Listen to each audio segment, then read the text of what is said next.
Hello and welcome to the Stew with JT Brew on the Dynasty Pros Football Channel. Today we are breaking down the NFL schedule and we predict the win-loss records for every team. And we talk about what Vegas has them at, the over-unders, who do we like, who do we not. It all begins now on the Stew. You up on trades and why you move. You ain't designed to lose. Find you jumping over seemingly nothing. Racking up points makes the game a little more fun to watch. Can drop release. We started with the mock draft and now we making a mockery of the leaderboard. Quite obviously not a scrub. So start an institute. Make evaluations like a commissioner do.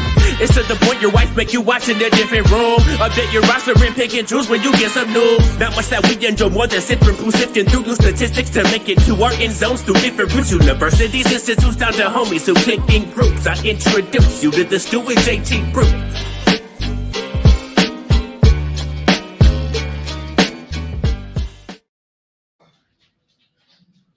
Hello and thanks for joining us here on the Stew with JT Brew. We got my guy John McGlynn on the show today as we break everything down, the Commissioner Evaluation Podcast. John lets me host and hang out with him there on his site. Now he's joining me for the first time on the Stew site. Great to have you, John. This is so weird being on this side of the camera here. You're over the controls. It's super nice. I get to sit back and do nothing and let you do all the work today. This is great. Thanks a lot, man. Absolutely. So NFL released their schedule on Thursday. Everybody was pumped about that. If you're not on Twitter, you missed all the Twitter videos of all the release schedule releases. Some of them were hilarious. Some were really terrible, but they were pretty funny all in all. But John, we took a look over the weekend, kind of breaking down the schedule. I know it's early in the year. Injuries could happen. Things could happen over the summer, more signings, that kind of stuff.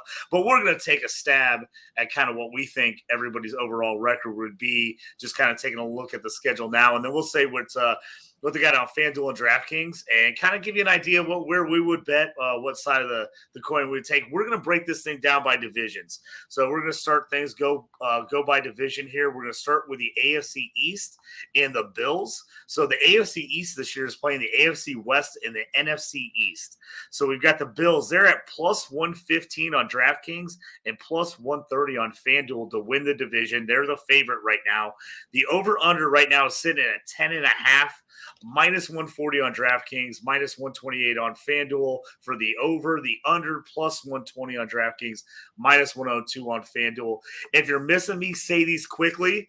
Don't worry, I'm going to post this on my Twitter page after this on my JT Orange page, but also on the JT Brew Stew Twitter page as well. So if you're looking at it later and going, hey, what did he say that over-under was? What was the plus-minus? I'm going to post all that after the show, so you can go ahead and kind of check that work and go there and look at that. But, John, let me, tough schedule here for the Bills. What do you think about, kind of overall record for them coming after kind of maybe a disappointing season last year where people thought maybe they had Super Bowl written on all over them? The Bills themselves are a team that Josh Allen can only be the hero for so long. I thought they really, really, really needed to get a wide receiver in this draft class or trade for one, bring something in. Bringing a tight end like Dalton Kincaid in as the only option, a rookie tight end playing wide receiver in a predominant position on this offense. I'm not sure it's enough to really get them over the top. As a matter of fact, I think they're going to regress a little bit. I have them. I got the Bills at 9-8 this year. So I think Josh Allen can only be Superman for so long before this team finally kind of like falls back a little bit. They're trying to run the ball. They're trying to play with defense. That's not going to be the shootout Bills that we've seen before in the past. I think they're going to try and be cute and try to run the ball and control the clock, fall behind in some games, and not be able. You've seen Josh Allen in pressure situations. And I'm not saying Josh Allen's not good or can't handle the pressure, but some of the games you see make some pretty bad turnovers when they get behind, and it's all, and he tries to put the team on his shoulders. So I'm going 9-8 this year. I have them a little bit in the regression category. Yeah, I agree with you. I really was looking through the schedule hard. I kind of feel like they're going to blow some games that they should win. Looking at the over-unders on Vegas right now, Bills are favored in all but 3 games. And 2 of the 3 games that they're not favored in, it's like a 1.1.5 that they're a dog. So they're going to be favored in Vegas all year this year. I kind of feel like they missed their window the last 2 years, and they are Correct. maybe in a little bit of aggression. My initial run through the schedule is I had them right at that 11-6 mark. Vegas has got them at 10.5, which I think is right about on, and it's minus 140 for the over at 10.5. So I think Vegas has them thinking they win 11 for sure. I got them at 11-6 going through the schedule, but that's a bet I'm nervous about, to be honest with you. I'm nervous at taking that 11. Yeah, I just don't know. Look at this. I mean, the Jets they're a really good defensive team. They got really good offensive weapons, a better offensive line. They have a great quarterback now. The Raiders are, they're bad, but then you got Commanders who are super underrated. We'll talk about them later. The Dolphins are, especially if there's no injuries early in the season, the Dolphins are a team that I'm not sure the Bills can stop at all at speed. Jacksonville's an up-and-coming team. The Giants are an underrated team. The Patriots always give them a hard time. The Buccaneers and the Raiders are the first, easy 2 games in the schedule. Then they hit the Lions. The Broncos are, hopefully going to be better this year than the Jets again, which they always split. It seems like the AFC East just has knack for, when going 1-1 across the board, no matter how good somebody is, no matter how bad somebody is. The Dolphins were 1-0 and beat the Patriots, who were almost undefeated a couple years ago. It's amazing how these teams are the parity in this division is so crazy. But I don't see them going nuts and just going ham on everybody else they're playing on this kind of tough schedule. Yeah, I agree. I think I have basically everybody splitting in this division. I think everyone's going to end up splitting with each other. It's going to be super close. But they got so many hard road games. I mean, they're at the Bengals. They're at the Chiefs. They're at the Eagles. I mean, at the Chargers. So, I mean, they've got all these away.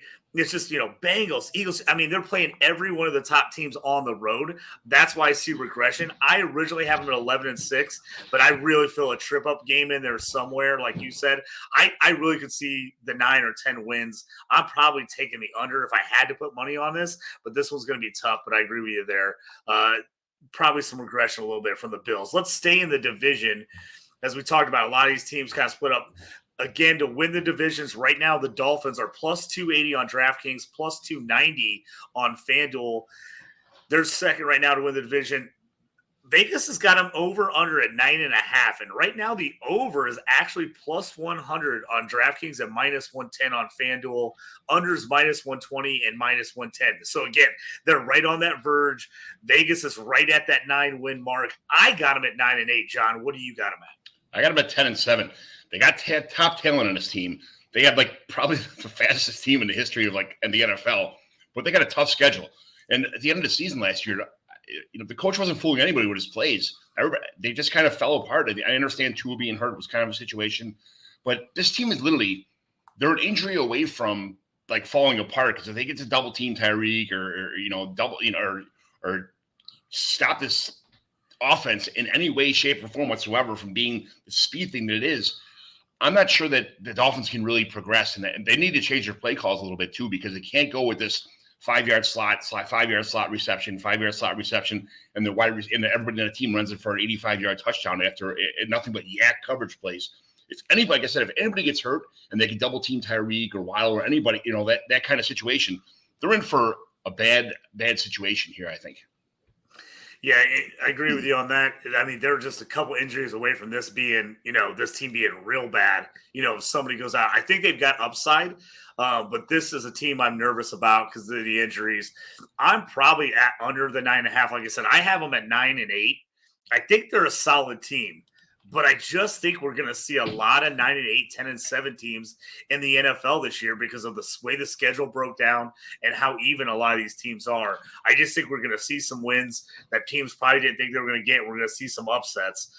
So, again, going against the NFC East and the AFC West in this division, they just didn't get a lot of luck on the home-away schedule. All the tough teams they got on the road and the easier teams they got at home, it looked like. And you're like, you kind of want to split those up a little bit so you can hopefully get a road win. But, man, that's – they start at Chargers, at Patriots. We don't know how good the Patriots are, but, again, that division, they always play each other tough. They've got to go at Eagles. So again, they're not getting those teams at home that you'd hope you'd say, oh, they could probably sneak a win in there, and they got to go late in the year to the Ravens. They're at the Chiefs, so again, they got Eagles, Chiefs, Ravens all on the road. I mean, a tough Commanders team. I think they beat them, but that's not going to be an easy game. So yeah, I'd probably lean in the under at 9 wins. I think they're right in that 8, 9, 10 range, and I think it's going to be real close. Let's go Patriots next on the list. So right now they're at plus 900 on DraftKings, plus 750 on FanDuel to win the division. They're sitting at 7.5 wins. Right now the money is minus 120 and minus 118 for the over. So Vegas thinks they're going over 8 wins or more. About even money right now on the under.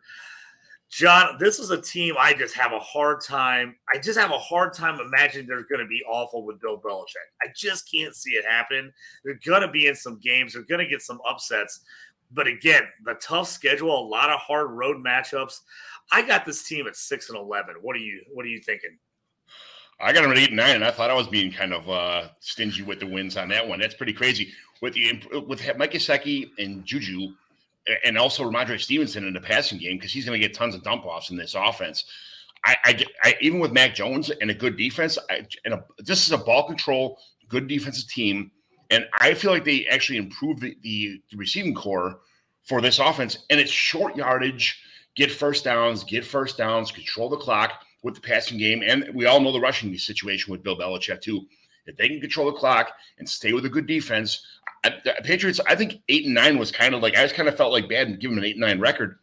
I almost see they're going to go 9 and 8 if, that kind of deal, but I didn't want to give them that much because the transition with receivers, getting used to each other, a pretty tough schedule actually. So 8 and 9 is where I think they're at. I'll take the over on the wins. Yeah, that 7.5 is pretty reasonable. Like I said, I went through the record. I put down 6-11 just by picking each game, and at the very end, I was looking at that like that's not right. That's not right. They got to win more than 6 games. So, like I said, I'm going to have to reevaluate and look at this as the season goes on. I just think they have a really tough schedule.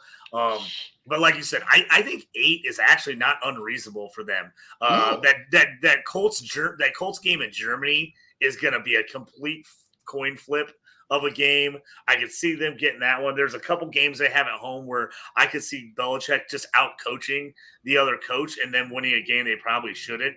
So I definitely, I've got 6-11, but I can talk myself into 8 wins pretty easily. And like you said, 9 and 8, I'm liking that over 7.5. I'm liking that over 7.5. Like you said, it's a tough schedule. It's not perfect for them, but again, with that kind of coaching, you figure a team's got to get to at least 8 wins. The Eagles, Dolphins, Jets, Cowboys, and especially like the Saints, the defense is right there. And then you got the Raiders, who are kind of a pushover. Then the Bills, Dolphins again. The Commanders are always a good defense. Colts, they are what they are. But there's a couple teams in the second half of the season where I could see them, picking up some wins. But this is literally a toss-up the first half of the season. So yeah. Well, and the thing is, because their defense is going to be good and they're playing a lot of other teams with good defense, I could see them sneaking out a couple wins in super close games. Absolutely. A 13-10 game here and there, I could absolutely see them getting. So even though on my initial reaction 6-11, I feel like the over 7.5 is probably the way to go. Now, here's a team that everybody can't figure out what they want to do. Now that Aaron Rodgers officially on the Jets, they're now plus 280. I mean, they absolutely turned the corner on the division when they actually signed Rodgers. They're now plus 280 and plus 250. Their over-under sits at 9.5. Vegas is leaning towards the over as they're minus 130 and minus 134 on DraftKings at FanDuel. The under is plus 110 on both sites. John, what are you thinking on the Jets here? I got them at 10 and 7. Pretty tough schedule. Really tough schedule, actually. And we're about to find out how good Aaron Rodgers really is. It's the play calling around the wide receivers here is probably going to be the major concern. If they can just let Aaron Rodgers kind of do his thing, and they brought a couple security blankets in, some guys he's good with, but they got a good running game, a great receiver that he was finally given, that he's able to work with besides Devontae Adams. I honestly think that if Rodgers can really, 10-7 might be the low on this team, the low for wins on this team, because they have a fantastic defense. If Aaron Rodgers can come in and kind of reset the table here with how he didn't do that well last year as far as passing is concerned. He did okay, but nothing like we expect, like the old Aaron Rodgers. I see 10 wins like the minimum here. So how do you feel? I was right with you on that. I went going through the schedule. I was at 9-8 on them, but there was like at least 4 or 5 toss-up games. If you look at Vegas on the favorite, there's only 5 games on their schedule that they're not favored. So that's looking pretty good for the over wins. Only 5 games not favored, and the 5 games they're not favored, none of them they're more than a 2-point dog. None of them. So this is a team that it's screaming over on the wins here at 9.5. It's screaming that they're going to get 10. Obviously, the -130, the juice is making a difference on that. And they're saying, yeah, we think this team's winning 10. My initial thought was 9-8, but then going back and look at that schedule, I was like, there's no way they probably don't stake out at least one more win in there and get to 10-7. That's the game where you always talk about. We just talked about the Patriots. Are they going to split with the Pats 1-1, or is one of those teams going to be able to get both games? It's going to be close in that division.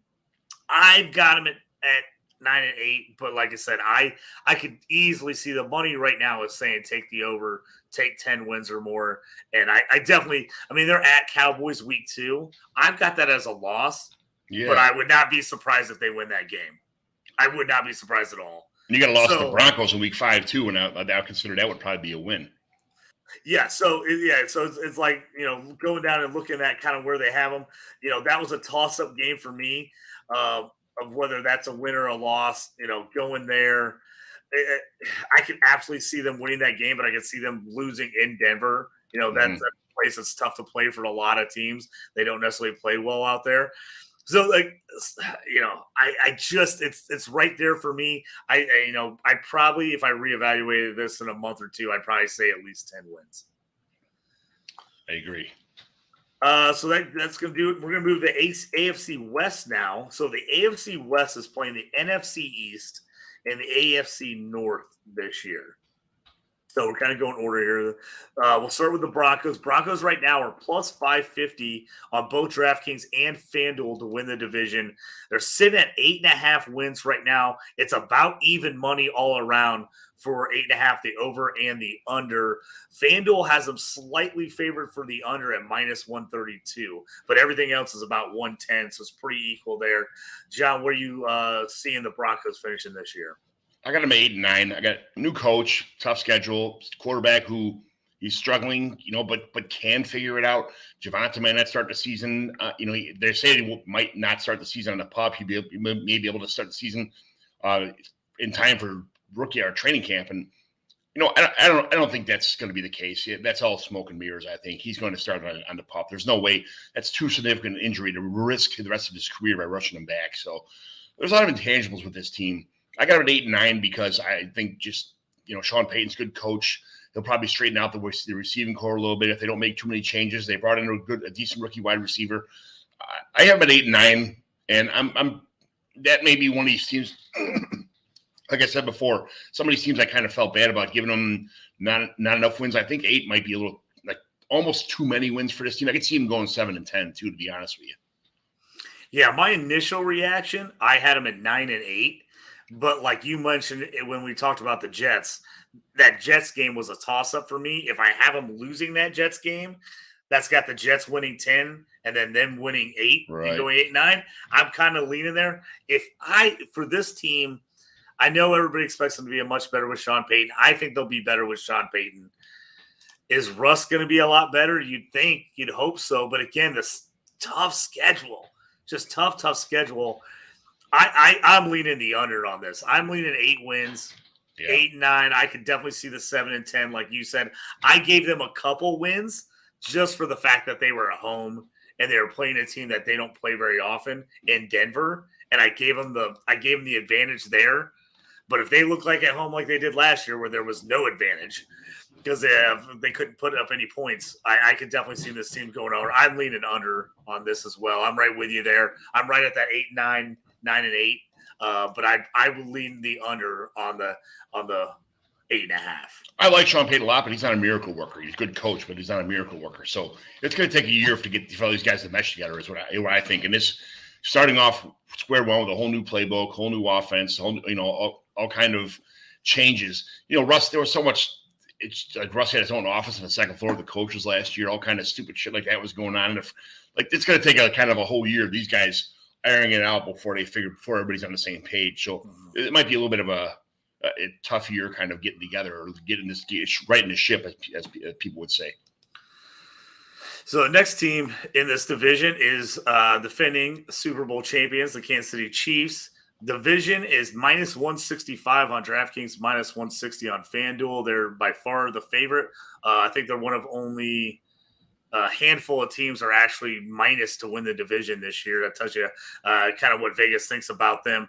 Over under right now is sitting at 11.5 wins. The money right now is going on the over at minus 140 on DraftKings, minus 128 on FanDuel, under plus 120, plus 104. A really difficult schedule for the Chiefs. Top 5 schedule as far as difficulty this year. They're favored in every single game.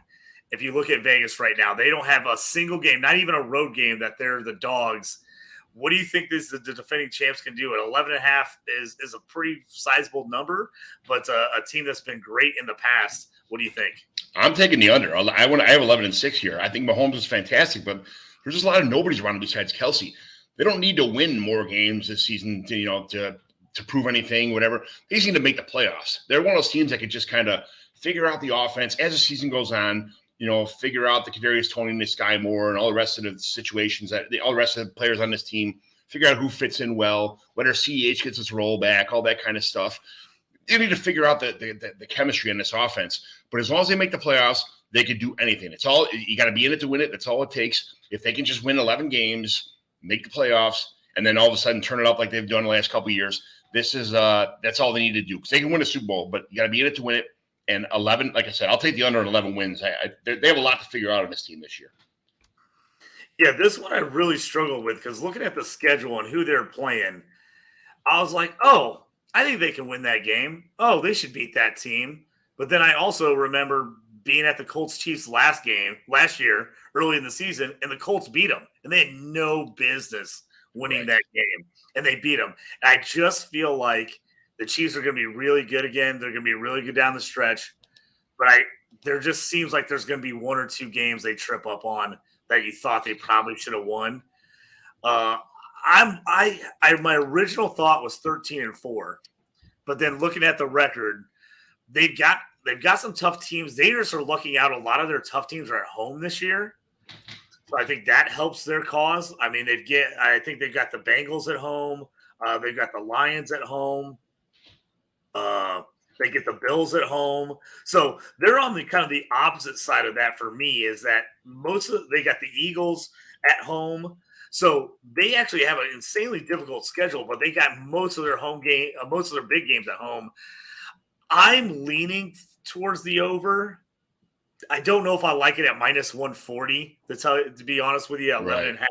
I think they win 12 games, but I'm not confident enough that I'm going to take the minus 140 on that over, because this is a team I feel like could easily be 11-6 and just be right in the mix. Yes, because it feels like if they go 11-6, then they make the playoffs, everybody's going to be scared of them. It doesn't matter if they're the number 1 seed or they're the number 4 seed. The other thing about this team is that Mahomes just seems to be one of those guys who he can make a lot of really back-breaking mistakes sometimes, and just kind of shake it off and get right back in the game and never miss a beat. Some of the teams don't have that. When the quarterback gets rattled, it's 2 or 3 games of kind of trying to fix himself again or figure out what's going on. Mahomes is one of those guys.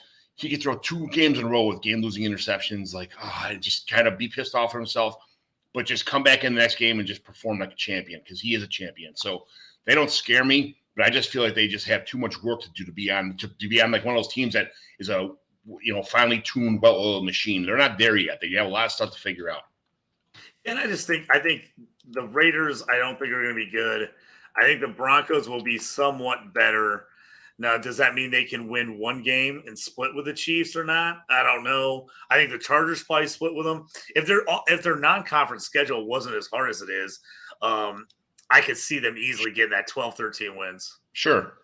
But that one's going to be toughy for me. It's so hard when you're the defending Super Bowl champs to keep that level up year after year after year after year. It's just so hard. Yeah. Well, good, having a good coach and the best quarterback in football right now is, it's a good combination. As long as your defense can just not get killed, Mahomes can make things happen to keep his team in games every week. So next team here in the AFC West, the Las Vegas, right? Their odds to win the division are plus 1,100. Not a lot of faith in them on DraftKings, plus 1,200 at FanDuel. Their over is 7.5, and it's one of the lines that is probably the highest with the worst odds the other way. It's plus 130 if you want to go over 7.5 right now. All the money's on the under. It's minus 150 DraftKings for the under. And actually, Vegas, as far as FanDuel is concerned, because the money was going so far the other way, they actually dropped it to 6.5 wins. And they're at minus 144 at over 6.5 and plus 118 at under 6.5. So right now you get a little bonus. If you think the Raiders are going to be really bad, you want to jump on that FanDuel at plus 118 and take the under 6.5 as opposed to taking the 150 juice at minus 7.5. I hate to say this because I think I like the Raiders just as like being in Vegas. I think that stadium's awesome. I want to go to a game there this year if I can. But, man, I just don't see this team winning a lot of games. I don't think Jimmy G is necessarily that much of a problem. I just don't like this coaching staff. I don't like this defense. I really struggled, John. I mean, I struggled to find wins. I was like, they got to win some games.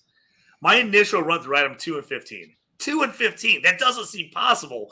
But, man, I just don't think this team's any good. I mean, I'm all over the under 6.5 in this. I can't go through the schedule and talk myself into 7 wins for them. I can't do it. Not a snowball's chance in hell they're winning 7 games. I agree, but I'm not as bad as you. I got him at 5-12. Jimmy G cannot carry a team on his shoulders by himself, and Josh Jacobs cannot run the ball 747,000 times again and stay healthy this year. So they're going to have to figure something on offense, and I think whatever they do figure out is probably going to implode. If Jacobs sits out this year, like just holds out because they're not, which I don't think is going to happen, but he does not want to get franchise tag again. He wants a long-term contract. He worked way too hard, and the writing's on the wall that the running backs cannot take this kind of beating on a regular basis. So Jimmy G, like you said, we all like Jimmy G, but he's not Patrick Mahomes. He can make things happen, and he's pretty good. But this Raiders team, they're going to look pretty bad this season. I just feel like they have just enough talent. If everybody's healthy, they have just enough talent to get them at like 4 or 5 wins, but I'm definitely taking the under on the total wins. Yeah, I'm jumping all over that 6.5. When I saw that drop from 7.5 to 6.5, and all of a sudden I could get plus money as opposed to minus 150, I was like, I gotta be on that. I gotta be big on the Raiders under. Yeah, like I said, I think they'll sneak out some games. They'll win 1 or 2 here and there, but I don't see them getting to 7. There's no way. I think they could get to 4 or 5. I mean, like I said, I was a little harsh on them when I was running through the schedule. I think there's 1 or 2 of those games they'll end up upsetting somebody and doing something. But, man, even last year, a lot of the games they won, they just lucked out in winning. I mean, they just barely won. And Josh Jacobs just played out of his mind to win them some games. So I feel like the Raiders are going to be one of the worst teams in the league this year. I really do. Especially with the schedule. They just have a very difficult schedule, and it doesn't line up very well for them. It feels like they have Devontae Adams on offense and Josh Jacobs if he he plays, let's just say he plays, but after that you're looking at Jacoby Myers, Hunter Renfrow, and Austin Hooper as the rest of the offense. It doesn't scream 7 or 8 wins at all by any means. And again, they just play so many good offensive teams, and I don't think that defense is any good at all.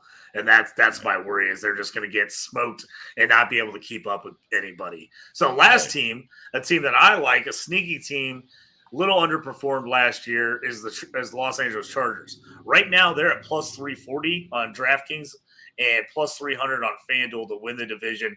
They're sitting at over under 9.5 wins, which I was actually a little surprised that it was that low. Again, they have a tough schedule this year in this division.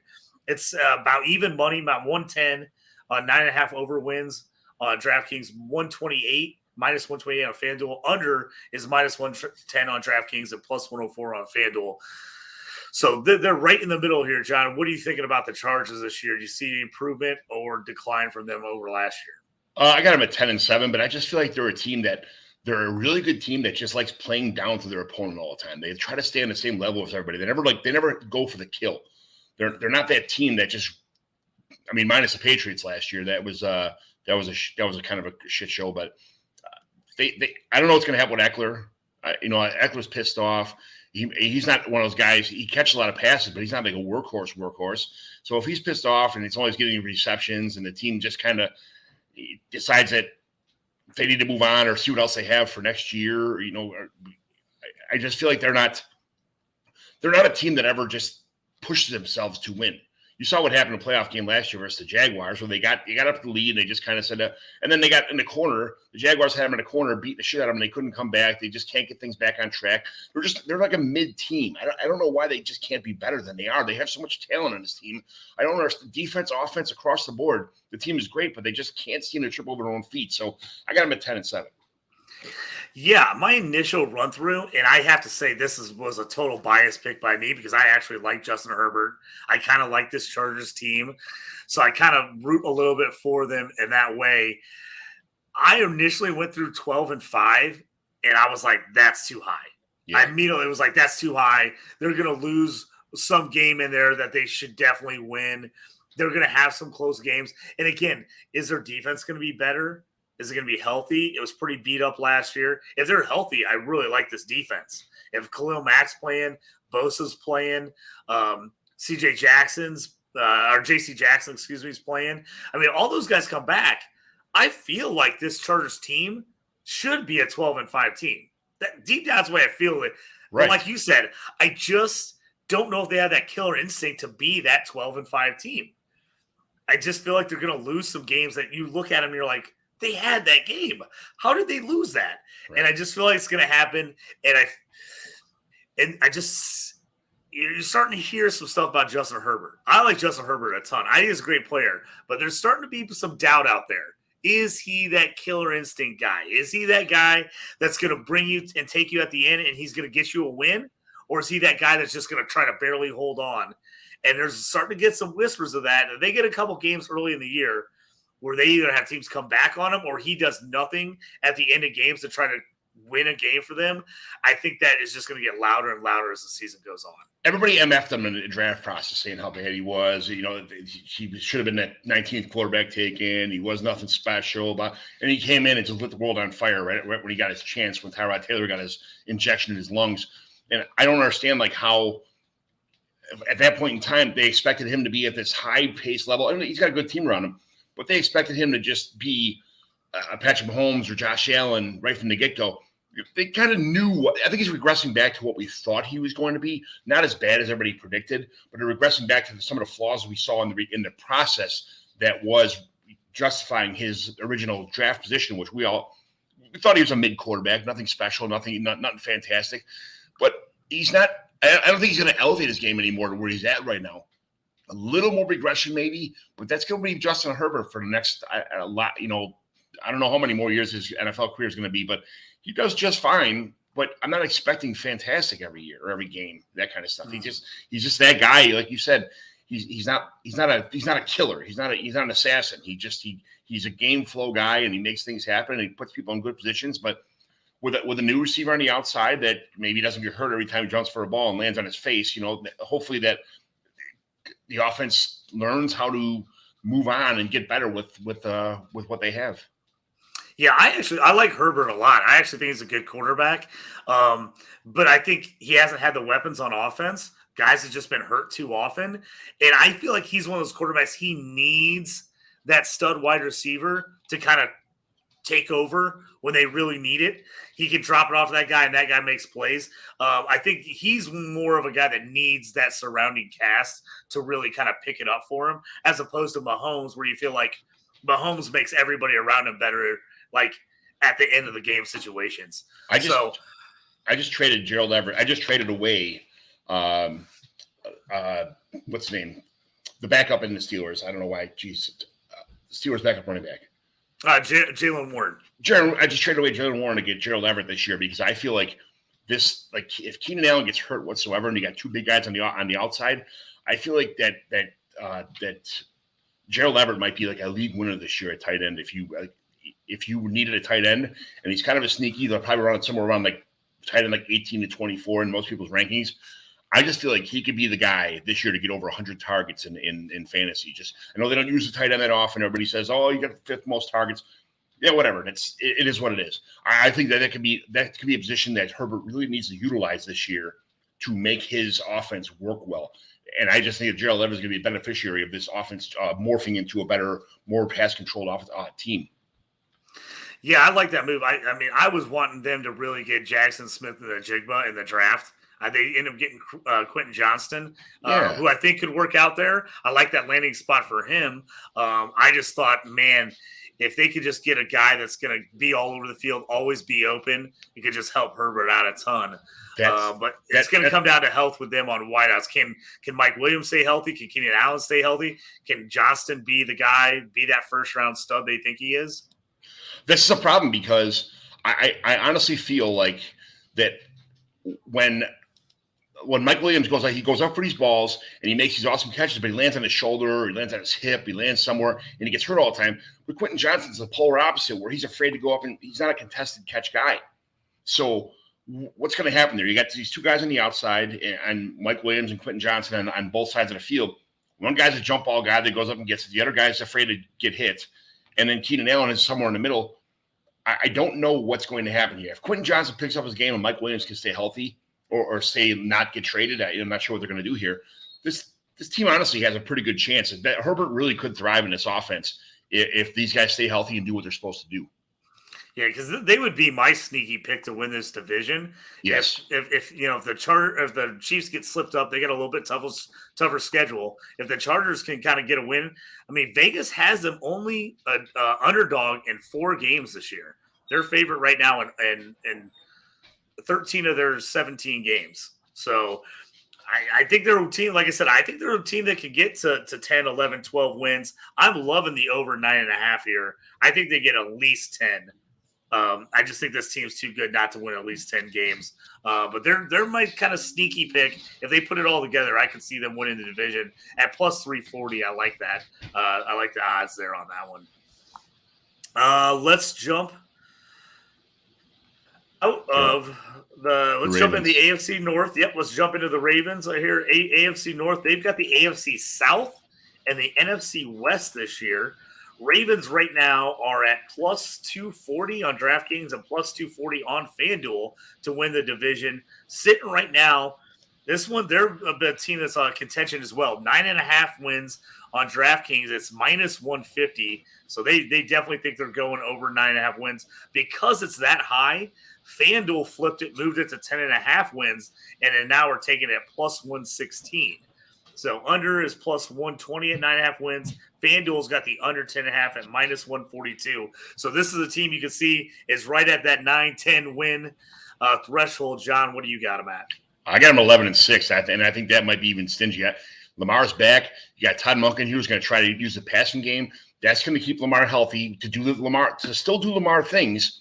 But if they can pass the ball to receivers that are, I mean, you got if OBJ can stay not Idiotville, and Rashad Bateman and Zay Flowers, you got Nelson Aguilar, Duvernay. If you can get a bunch of guys on this team that actually perform, and this offense is tailor-made around Lamar Jackson to throw short passes, stay healthy, and run the ball when he has to. I mean, this team is pretty damn good. They got a pretty good defense too. So I think 11 is honestly, I was kind of underselling them on just 11 wins. So I'll take the over 9.5 for sure. That's just my opinion anyway. Yeah, my initial thought, and this is, part of my homerism as a Steelers fan. I just don't like the Ravens. And I was looking at, I'm like, I had them in 9-8, and I feel like I'm kind of trashing them a little bit. I feel like this is probably a 10 or 11 win team, like you said. They're playing the AFC South. Those should be win after win after win for them. Like I said, my initial 9-8. Re-looking at it, I'm probably pushing 10, maybe 11 wins there. I think that AFC North's a really tough division. I could see those guys splitting a lot of games between the Steelers, Bengals, uh, and the Browns in that division. So a lot of close games, a lot of tough ones. But like you said, I'm kind of sitting there, man. 9.5. I don't love the 9.5 at -150. I don't love that juice. I'm probably, if I wanted to take a bet on this, I would maybe go the 10.5 over wins at +116. If I'm going to get that extra money on there at the +116, I'd probably lean towards the 11 there. I wouldn't feel super confident about it, but I think you're right. I think this team gets at least 10 as long as Lamar's healthy. To be honest with you, I probably would not put an over/under bet at all on the Ravens for just that fact. If Lamar gets hurt again, this team could easily win 6-7 games if it's early in the year. If it's late, maybe they still make the playoffs like they did last year, but that has me nervous. They don't have a backup. They don't have a backup plan at quarterback. So if Lamar goes down, that's you kind of see what Tyler Huntley, like. Pro Bowler Tyler Huntley. That's because everybody else said no thanks. I don't want the invite anymore. Sorry, go ahead. The quarterback 27 in the league got the Pro Bowl invite because nobody else wanted it. Yeah, I get it, but it's not one of those things where Tyler Huntley's not going to be able to move the machine that is the Baltimore Ravens like Lamar Jackson does. So they need Lamar Jackson to be on the field and healthy. They're going to pass a lot more. His rushing stats won't be phenomenal like you've gotten in the past, but they'll still be pretty good. The Ravens, I think, they're going to control the ball a lot more. Their defense is always good. You're going to find them winning probably 11-plus games this year, in my opinion. Moving on to the Bengals, up-and-coming team, made the Super Bowl 2 years ago. Right now, they're at +140 to win the division. They're the favorite, +125 on FanDuel. Their over-under is sitting at 11.5 wins, and they're pretty much even money right now. They're +110 on both sites at the over, and they're under -130 and -134. So Vegas is slightly leaning the under here at 11 wins, and that's because – I have them at 11-6, John. I think they're right at that 11.5 wins. I think they go to 11-6. I think it's going to be difficult for them to get to 12 with this schedule. But 11-6 in this division, I think whoever gets to 11 wins, I think can win this division. I also have an 11-6. I'm not sure what's going to happen with Joe Mixon this year. That's a big question mark. And although he had one good game last year, he wasn't a humongous producer. I think he's going to stick around. If he's not going yet, he's probably not going to leave. So I'm penciling him in as being on this team. But how do you stop Chase Higgins and Tyler Boyd? And this team is just fantastic. Bringing in Charlie Jones, I think, was I think that's an underrated move on the Bengals part too. So this is a team that I think could easily win 10 games. I think 11 games is probably right on par with what I'm thinking here. So I'm going to go 11-6 here. If Mixon comes back, it might even be a 12-5 team. Yeah, but I think they're right in the mix. I think the only thing holding them back is the schedule. Again, I think they have a pretty difficult schedule. I love the Charlie Jones, bringing him in the draft, and Chase Brown out of Illinois at running back. I think if Mixon ends up going away, I think Chase Brown can surprise a ton of people. I know I'm always talking about Chase Brown, but I just think he's got mad skills, man. I think he could be so much better than Mixon if he gets a chance. I didn't want to say Chase Brown because I wanted you to say it because I know how big of a homer you are. But I just think if you look at the schedule, it does break down fairly well to them. They've got some tough road games. They're at the Niners. They've got at the Jags is a tough game. They're home against the Colts. At the Chiefs. So they're going to have some big ones in there. But yeah, I think you said, I think this team feels like an 11-win team, pretty much on the money. If you definitely like them on the over, If you think they get to that 12-5, obviously now's the time to take it at plus 12. I'd almost, instead of taking the over-under wins, I would probably take them at plus 140 to win the division. This team has such a polarizing schedule because you look at the Browns are a pretty good opponent. Let's be serious here. Even the Browns, when they're bad, they've still played pretty good games versus all their division opponents. You're playing the Browns, the Ravens, which is tough, but then you're playing the Rams and the Titans and the Cardinals. Then the Seahawks, I think, are a winnable game. We'll talk about them later too. But the 49ers are a tough game. Then the Bills are a tough game. Then you play the Texans, and then the Ravens and the Steelers are good. The Jaguars, the Colts. There's a couple teams that there are easy layup wins on this schedule, and then there's a lot of tough games too. So I 11-6, I think is a like I said, 12 probably. I have them 12-5 probably. Yeah, I think that, like I said, I think I could easily sell myself on the 12-5 because there's just a couple handful of games that are that like toss-up game. Do they win that game at Kansas City, or do they lose that game? I could see them going into winning that game at Kansas City. So like I said, I'm right there. I think they definitely could be in the mix on that. I was trying to look up real quick what Vegas has them right now. They have them for the season. That late game against the Chiefs is the only one of only two underdogs they are all year. So they're favored in 15 games. So seeing a team win 12 out of those 15 that they're favored makes sense to me. So I can totally see that. Yeah. Jumping down, next on the list here is the Cleveland Browns. You talked about it. My Browns hatred came through in picking this schedule. I'm just not a fan of the Browns. I'm not a fan of Deshaun Watson. If he bounces back, I think all bets are off with this team. If he looks like he did last year, they're going to be in big trouble. But this team, I could, if they come out and end up being pretty solid, I wouldn't be surprised. And then they're awful, I wouldn't be surprised. So right now they're plus 425 on DraftKings to win the division, plus 350 on FanDuel. Sitting at 9.5 over under wins. DraftKings plus 130, plus 110 for FanDuel. The under is where the money's lying, minus 150, and minus 134. Going to the schedule, my hatred, I just don't like them. I don't think they're very good. I think they definitely win more of the games than this. My original feeling was 4-13, and that's way too low. I know this team's going to figure out how to win more than that.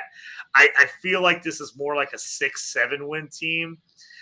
They've got them sitting right now at that 9.5 mark, but that's plus 130. I'm taking the under on this, but again, the under is minus 150. I don't love giving up the minus 150 on the under, but that just tells me Vegas doesn't feel very good about them getting a 9 either, and I feel much better. And I had them at 4. I think they're more of a 7 or 8 win team. I mean, Vegas is a lot smarter than I am, but I had them at 10-7 this year. The team was good without Watson at quarterback, but if Watson shows out, watch out because they are I love the Browns. I'm not that I'm a Browns fan, but I just think their team is in place right now to really kind of steamroll people with their offense. 10-7, I thought it was pretty damn. There was a team that I felt pretty confident saying 10-7. I didn't see like 9 or 8 wins. I didn't see 11 or 12 wins. I thought 10-7 was kind of right there, but I don't. Watson got thrown right in the middle of the. He got thrown right in the middle of the pool, in the middle of the season after you having a year off and then be suspended for half the year. He wasn't really on par with his receiving core. Wasn't the running game was good, but I get the offense is going to unfold this year, I think, and it might take a couple of weeks to get everybody back on track 100%. I know Watson looked pretty bad last year, but you can't expect someone who hasn't thrown a ball in a year to have to come out there and just start gunning the ball over the field. A whole offseason, the rest of last year, a whole offseason, and a good team around him will make this offense. If he was good on the Texans with nothing besides one good receiver, with the Browns with all these players, I don't see how he can go bad. Amari Cooper's a fantastic receiver. They got Elijah Moore right now, who's super underrated right now. I mean, in fantasy football, if you can get Elijah Moore, I would pick him up right now because he is going to be a target machine on this team. DPJ, a little bit overrated. I think Cedric Tillman's coming in to kind of take that role over, but Even like David Njoku's a really good a really good tight end. And then Nick Chubb and Jerome. I love Jerome Ford out of the backfield for dump offs. Nick Chubb is just going to eat up the clock. And you saw everybody MF Nick Chubb for not being able to catch the ball. He had a handful of targets last year. He did pretty well when he caught the ball too. I think you're going to see a lot more well-rounded offense on this team. And I don't understand the Browns hate this year at all. I really don't see it. I like I said, I got him at 10-7. I think if they can get 80% of Deshaun Watson that was on the Texans, I think 10-7 is completely doable. It's completely doable. I think this whole team rides on Deshaun Watson.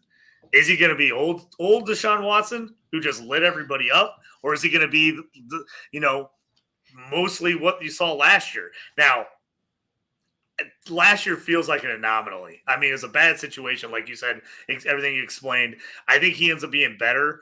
I just got the bad juju about this team. I just don't think they're going to be – I just think they're going to end up not being very good. But I also, like you said, I wouldn't be surprised if they came out and they played great. Every game was close and they snuck out a bunch of games and they do win 10 games. Because I could see everyone in this division being right at that 10-win mark, 9, 10, 11 wins. I think this division is going to be extremely close. Yes. A very good, very tough division, and this is a very underrated division for the NFL as far as that goes. A lot of good teams in this division, but they don't need to start out with Deshaun Jackson being awesome because they got Nick Chubb, they got David Njoku to get dump off passes. They don't need to be crazy. They don't need to be nuts. They don't need to go awesome and just pass for 100 million yards. They could just control the game clock with Nick Chubb if they get ahead in any game, because the offensive line is fantastic. Nick Chubb's fantastic. They don't need to go out and prove anything to anybody. It's Sloan says he's going to win a race for this team, and I think they're just going to figure out how this offense flows nice and easy, real early, and just keep winning games. Now we'll get to my Steelers, last team in this division, a very divisive team in this division where they're all over the place where people think this team is going. Right now, they're plus 450 on DraftKings to win the division, plus 650 on FanDuel. I love them odds. Over-under right now is 8.5. Vegas is leaning the over. DraftKings minus 130, FanDuel minus 132, the under plus 110 and plus 106. They're leaning for the over. They were 8.5 last year. I told everyone there was no way they weren't winning 9 games last year. I looked like an idiot at the beginning of the season. Of course, they came through and won 9 games, and I won and hit all my bets. I'm all over the over on this. I think they win 9 games. The schedule is mighty easy. Talking about all these other teams with how tough their schedule is, the Steelers really lucked out with a prime schedule this year. I think it works in their favor. I think this comes down to, are you a Kenny Pickett believer or not? If you think Kenny Pickett is going to make that year 2 jump and has what it takes, I think this team can be super underrated this year. I think they're sneaky good. But I also see people on the whole other side who think Kenny Pickett is terrible. They think he's one of the worst starting QBs in the league. And their head needs to go down. So for Kenny. So I just think, for me, I'm a believer in the Steelers. Oh, you're fine. So for me, I'm a believer in the Steelers. I've got this team at 12-5. I know it's a little bit of a homer pick by me, thinking that they can finish with that good of a record, but I just think the schedule just works out for them that way. I just think 12-5 is totally reasonable. I think they're probably more of a 10-7, 11-6 team. If I'm being totally honest, I think I gave them a little too much credit. But I think this team wins 11 games. I think this division is going to come down to tiebreakers because I think every one of these teams can win 10 or 11. Yeah, I got them at 9-8. It's a tough division. I just think the Steelers love being mid. That's all they want to do is just get over that. Make sure that Tomlin never has a losing record, and that's it. How do you feel? I'm in a situation now where everybody's in love with Jaylen Warren right now, and everybody's MF and Najee Harris.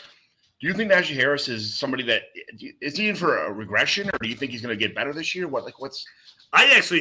all over Najee this year. I think Najee has a big bounce back year. I think he's more been a volume guy the first couple years, but I think he's healthy now. I think their O-line is much improved. I think now that they have Kenny Pickett instead of Trubisky at quarterback that's going to open up the passing game and open up some lanes for Najee. I'm all over Najee this year. I think Najee ends up having the year everybody thought he was going to have last year. I think he actually ends up having this year. I think he was a year away. I'm on Najee, and I have had people like, hey, do you want to trade Warren away? And I'm not trading Warren anywhere that I have Najee because I feel like he's a great handcuff. I think he's going to be totally playable if something ends up happening to Najee. But I'm on him, and if you're in a super flex or 2 QB league, I've been going around and picking up Kenny Pickett everywhere. Because if I can get Kenny Pickett for cheap as like my third quarterback, I'm loving that upside with him. And there's just a lot of people are out on him. And if you're in a league with somebody that's out on him, man, go get him because they just don't think he's worth much. I tell you what, the big wild card here is going to be if Allen Robinson can figure it out this year. If Allen Robinson gets on track and actually produces with this team and kind of figures out what's going on or how they can use them, I tell you what, man, it's going to be wheels up for this offense. Yeah, I just think the offense is going to be much improved. I think the defense was solid last year, and they had TJ hurt most of the season. If TJ stays healthy, with the additions they made at linebacker with Holcomb and some of those other guys, I just think this team, when healthy, can compete with anybody, especially in this division, because this division, they play everyone tough. I mean, this is another one like the AFC East. They all kind of beat each other up. They go 1-1 against each other. I just think this team is much better than last year. They went 9-8 last year with a harder schedule. So that's why I think this team – I don't know if I think they're the best team in this division, but could I see them winning this division? I absolutely could, just because I think some of the other teams have harder schedules. And I think this division is going to come down to like one game. I really do. I think there's going to be – someone's going to end up getting to 11-6. And there's going to be a couple teams sitting at 11-6, 10-7, and a tiebreaker is going to make the difference. Yeah, Deontay Johnson, George Pickens, Allen Robinson. Gunnar Olszewski is one of my best friend's nephews, just so I like the Steelers. I like that he's a punt returner, the special team guys for the Steelers. I don't know what happened to Calvin Austin last year. I know he was hurt, but I'm not sure why, like, when he came back healthy, they wouldn't bring him back in at all. But he's a small guy. He's super speedy. He could be a good gadget guy for this team. Mm-hmm. And then you're looking at Freiermuth, and then the combination of Najee and Jaylen Warren. If they can use both those kind of like 70-30 kind of, or maybe 65-35 kind of thing, they can use that kind of a balance. I honestly think this offense is overrated too. So the Steelers, I have them at 9-8, but like you said before, it's a very tough division. They just need to win a couple of the games that they just blew last year. Uh-huh. And this division, it could, they honestly could win this division, which is kind of crazy to say that.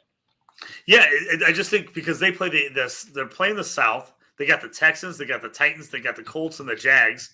I think they probably win 3 out of those 4 games. The toughest game they have in that one is the Jags, and they get that one at home. And I actually penciled that as a loss, and they get Jags at home, and I think those 2 teams are pretty even. So I'm looking at the schedule. I think they win 11. I really do. I think high side's 12. I think low side's 10. I'm taking the over all day, 8.5. I think they get to 8.5 unless there's a bunch of injuries. I don't see this team not getting a 9 at least and being in the mix. And again, I think it comes down to Kenny Pickett because this offense has a ton of talent.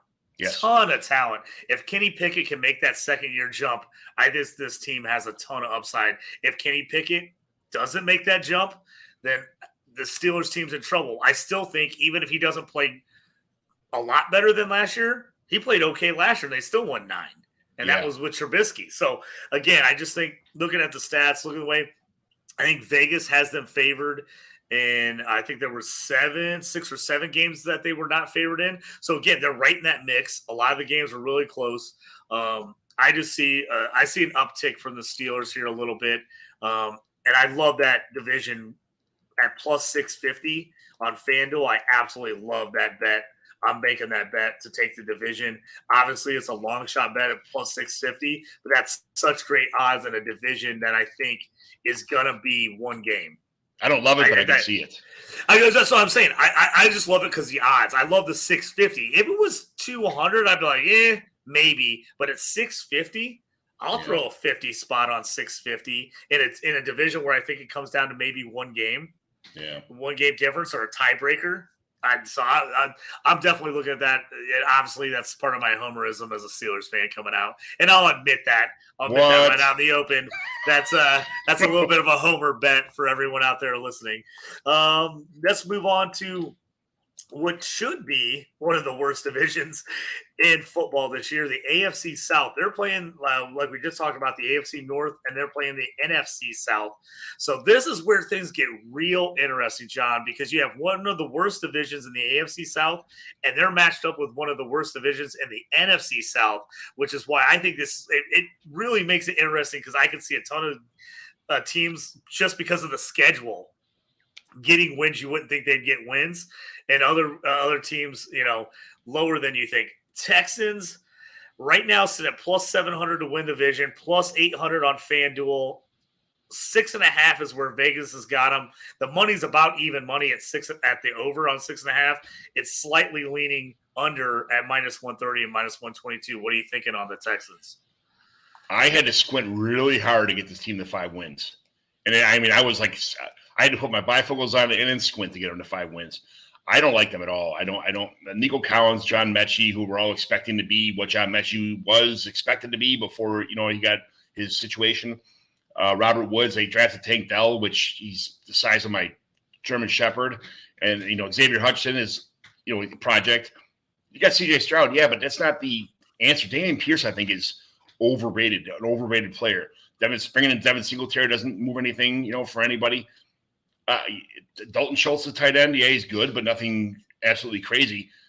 This team is drafting Will Anderson was probably the best thing this team did, but I think they spent too much time. They spent too much to get him also. So I don't like where they're at right now. I don't like the way they have to rebuild without a lot of resources they could use in the future rebuilding.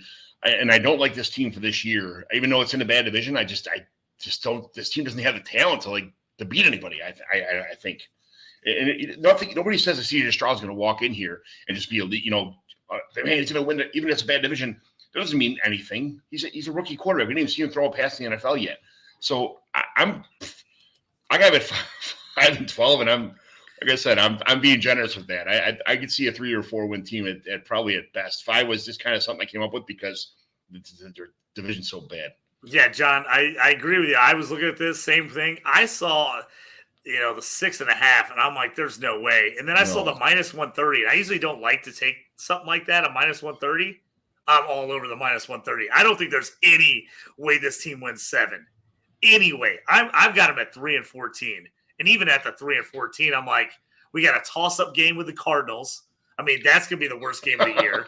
Right. Them and the Cardinals are going to be awful. I had them beating the Titans 1 out of 2 games, which I think the Titans could beat them both times. And I don't think the Titans are good. I mean, I think this team has 2-3 wins written all over it to me. I mean, they lucked out. They were the worst team in the league last year. Yes. The fact that they lucked out, the Colts let them beat them at the end because Lovie Smith's the champion and had to get that win. So that, and then the Colts tied them in the week 1, and they beat, they lost. I just think this team's bad. I like CJ Stroud. I feel bad for him. I hope they don't absolutely ruin him in this first year. I hope they're okay enough that where he isn't terrible, but I don't like this Texas team at all. I don't care. I'm taking the minus 130 or a little bit better odds on FanDuel. Jump on FanDuel at minus 122. I'm taking the under 6.5 all day because I don't think can't see a world where they get to 7 wins. It just doesn't make any sense to me. Not even close. I mean, I could tell you every game in the schedule right now with an L in front of it without a problem. I'm giving them a couple wins, and that's being generous. So not a chance. And looking at the over-unders or the spreads for the year, I'm looking right now on the Vegas spreads. They are favored in 2 games. They're a -1 and a -1.5 in 2 home games.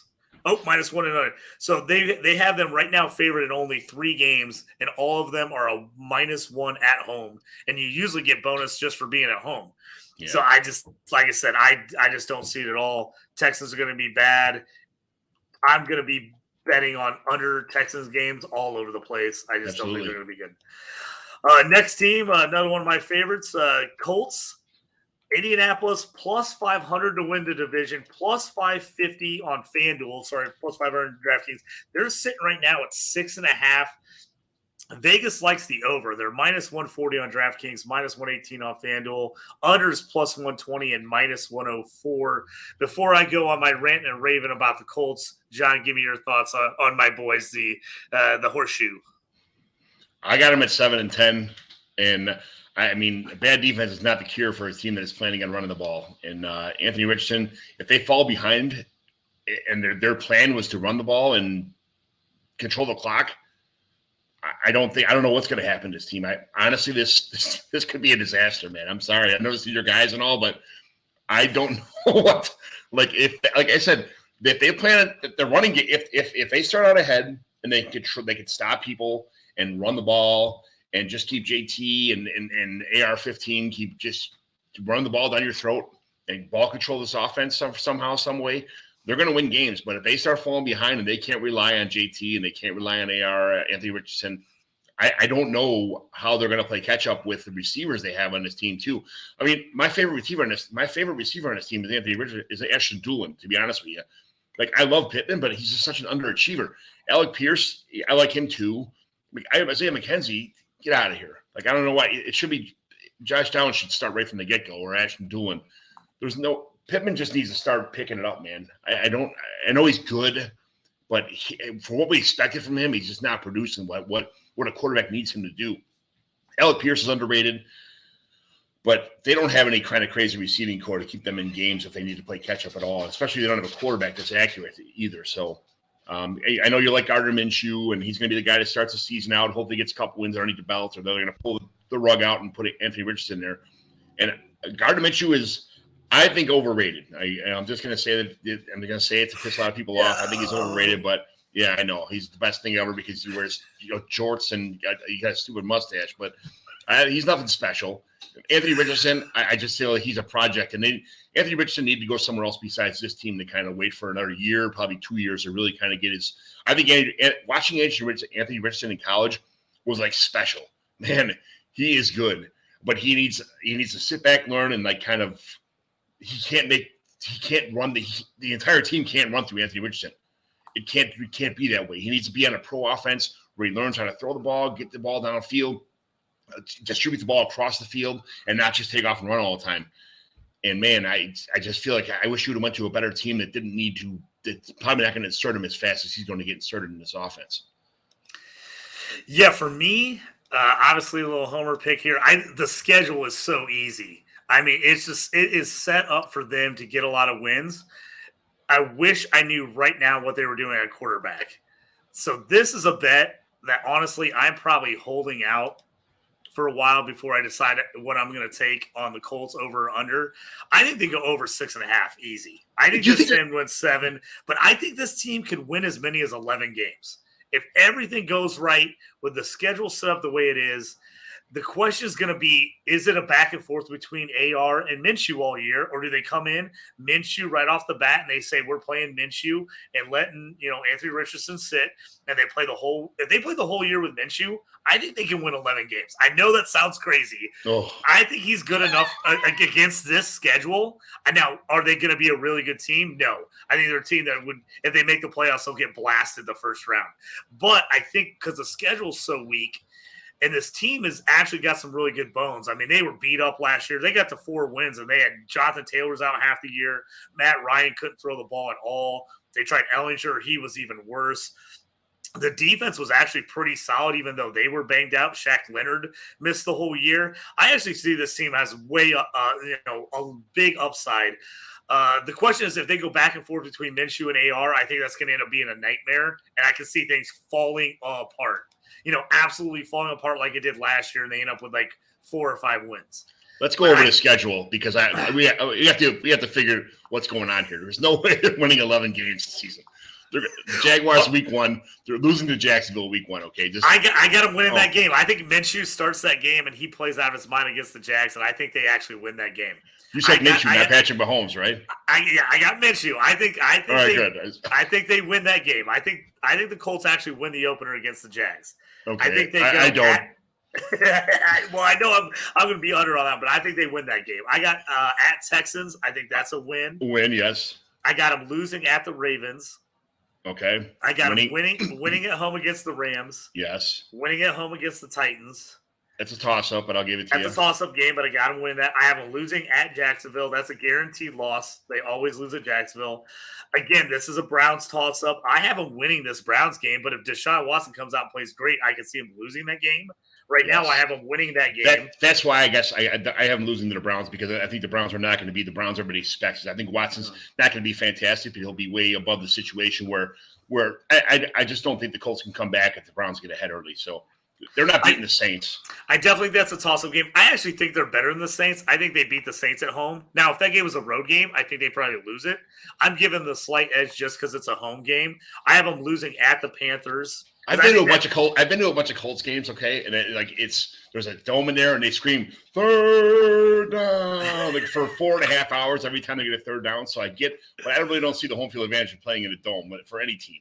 It's a fantastic stadium, but it's not like this Colts has this. It's like the 12th man where you can't hear yourself talking or like that in there. Come on, man. It's been loud at that at times back in the past, but not lately because they haven't been good enough to get the crowd for that. But I just think that I think that Saints-Panthers is a toss-up. I've got them winning the Saints game but losing at the Panthers. But I can see it flipping. I can see them winning at the Panthers and losing at home against the Saints. The Patriots game in Germany, I think that's a toss-up game. I think they lose that game just because I think Belichick outcoaches them all the time. But I think they lose that game in Germany. Bye week, I got them beating Tampa Bay at home. I've got them winning at Tennessee Titans, but I think that's a toss-up. I have them losing at the Bengals. I have them losing at home to the Steelers. They lost at home to the Steelers last year. I think the Steelers are better than them. I think they win that game. I think it's a little bit of a toss-up at Falcons at Atlanta, but I think they're going to smoke them. I think it's a pretty toss-up game. I think the Colts have a better team. I think the Colts have a much better defense. So I think Colts win that game. I think they win at home against the Raiders and home against the Texans. Like I said, I don't think this team is great by any means. Don't let me lie. I'm not telling you I think this team's great. I'm thinking the schedule is perfect for them. That's what I'm saying. This schedule, because they have one of the 5 easiest schedules in the league, and they're coming off a year where they had a ton of injuries to all their best players. So even if they did play Anthony Richardson the whole year, and I don't even think he's ready by any means to start, but if they play Richardson the whole year, I still think they get to 7 wins. If they stay with Minshew, and Minshew even plays decent Minshew, not above Minshew level, he plays at Minshew level. I think this team, because of the schedule, I don't see how they don't get to 7 games unless everything falls apart. And that'd have to be 2 years in a row. Everything fell apart last year, and they got to 4, and they should have beat the Texans in that tie game, or they would have had 5 wins.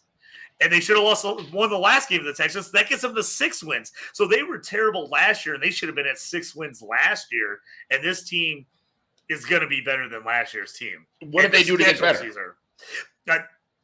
O-line's better. They were banged up. Jonathan Taylor back. He missed most of the year. He was banged up most of the year. I think he has a big bounce back season. If Shaq Leonard comes back on defense, he was a MVP caliber player on defense. He bounces back on defense. I think they're much better. I think their D-line is highly underrated. I think they have one of the better D-lines in all of football. I think their wide receiver core is okay. They've got another year of Pierce. Hopefully Downs adds a little something to it. I think Jelani Woods is going to be better at tight end. I just think, again, don't get me wrong, I don't think this team is a really good team by any means. I think they're a very average to below average team. I think the schedule sets up perfectly for them, where they got all their hard games at home. They've got a ton of easy road games. I just think this team wins at least 7 games, and if things click, I can see them getting to 11. I think they get smoked and they get the playoffs, but I think they could get to 11. I'm taking the over all day. All day, I'm taking the over on this. This is one of those things where you sat last night and put like when you go to bed, you put the thing over your eyes where you can't see any light or nothing like that. And you just have these dreams of the Colts winning 11 games, right? Like, yeah, I can see that. I can see them winning. Talking myself completely into it. Good for you. All right, I'm hoping they win 11 games. You win money. All right, let's jump on to the Jaguars, a favorite in the division. A team kind of came out of nowhere last year. They were a team I liked last year. I just thought the way their schedule was set up, I thought obviously the coaching was going to be better. They were a team I liked to bounce back, and I actually had them on the over wins last year. I actually almost took them to win the division. I didn't. I should have. But they're a team, I think, on the upswing. Right now, I think Vegas thinks the same thing. They're minus 150 on DraftKings, minus 160 on FanDuel to win the division. They're sitting right now at over 9.5 wins. I think that's a pretty nice number for Vegas to give you. Minus 135, DraftKings minus 150 on FanDuel. So people are definitely looking at 10 wins for them. The unders plus 115, plus 122. I jumped on this team. I looked at it. I like them a lot. I think they have a little bit of a tougher schedule. But I have them at 11-6. John, what are you thinking? Yeah, I got them at 10-7. It's hard for me to do because I'm a real big Trevor Lawrence fan. So it's one of those things where it's an easy schedule in some parts, but there's some pretty tough games on here too. It all depends on if Calvin Ridley, when he comes back, if he's ready. If Calvin Ridley returns the form and is what they think Calvin Ridley can be, and they're already showing videos of him meshing with Trevor Lawrence, on the side in preseason, in these mini camps, stuff like that. People throwing the ball to each other in people's backyards, stuff like that. He's doing pretty well. He's doing pretty well so far, but that's only what you want to see some highlights on films. But I honestly the big thing about the Jaguars here is like their games, and the big thing with them is they play 2 weeks in a row in London, so they can travel, kind of just relax. Other people have to travel, so that might be a couple easy wins where people that aren't used to traveling or getting jet lag, when they get a couple weeks to kind of sit back and just kind of ease into that schedule. That's hard for everybody else to travel. So I got them at 10-7 right now, but I could see them winning 11 or 12 games. Yeah, I think for them, they obviously winning division, they got a harder schedule. Yes. But I didn't think the schedule was as difficult as it could have been. No, that's what I said. They got some easy games. They got some really hard games too. It's a very tricky schedule with these guys. Yeah. Yeah, so they got the Chiefs at home, so that's nice in week 2. They got the Chiefs at home. That's a winnable game. I have them losing it, but it's a winnable game. They're at the Bills. I think that's probably a loss, but again, they could be in the mix there. It's earlier enough in the season. It's not going to be freezing cold yet. They're at the Saints. I think that's a win. I think, like I talked about earlier, at the Steelers. I think that's a toss-up game there. They're at home for the Niners, which I think is great for them. But, I think that helps that they get the Niners at home. I think if they play at San Francisco, it's probably a for sure loss, but I like them a little later in the year at home. And then they get the Bengals at home, and they get the Ravens at home. So it's one of those things. So they got the tougher, most of the tougher teams in their division at home. And then the other side of the division is terrible. The rest of their schedule is, they're playing the NFC South and the AFC South. They're playing the Titans, Texans twice, Titans twice, Colts twice. They got the Panthers, the Saints, the Falcons, the Bucks. It can't line up any better for them. So even with the tough stuff on the schedule, I think this is an over for sure. I don't see them going 9-8. You'd have to have Trevor Lawrence get hurt and a disaster happen, I think, for them to go under 9 wins. So I'm even at the minus 135. I'm taking the over on this because I think minimum, like you said, 10-7. But again, if they can upset one of those other teams along the way and get a win at home, I think this team can win 11 or 12. Calvin Ridley, Christian Kirk, and Evan Ingram is a pretty good formidable offensive receiving core to begin with. If Zay Jones can overproduce, and him and Trevor have a pretty good chemistry together, so that, and if you can get ETN and Bigsby to do what's expected of them in the backfield to say, that's the minimal for it.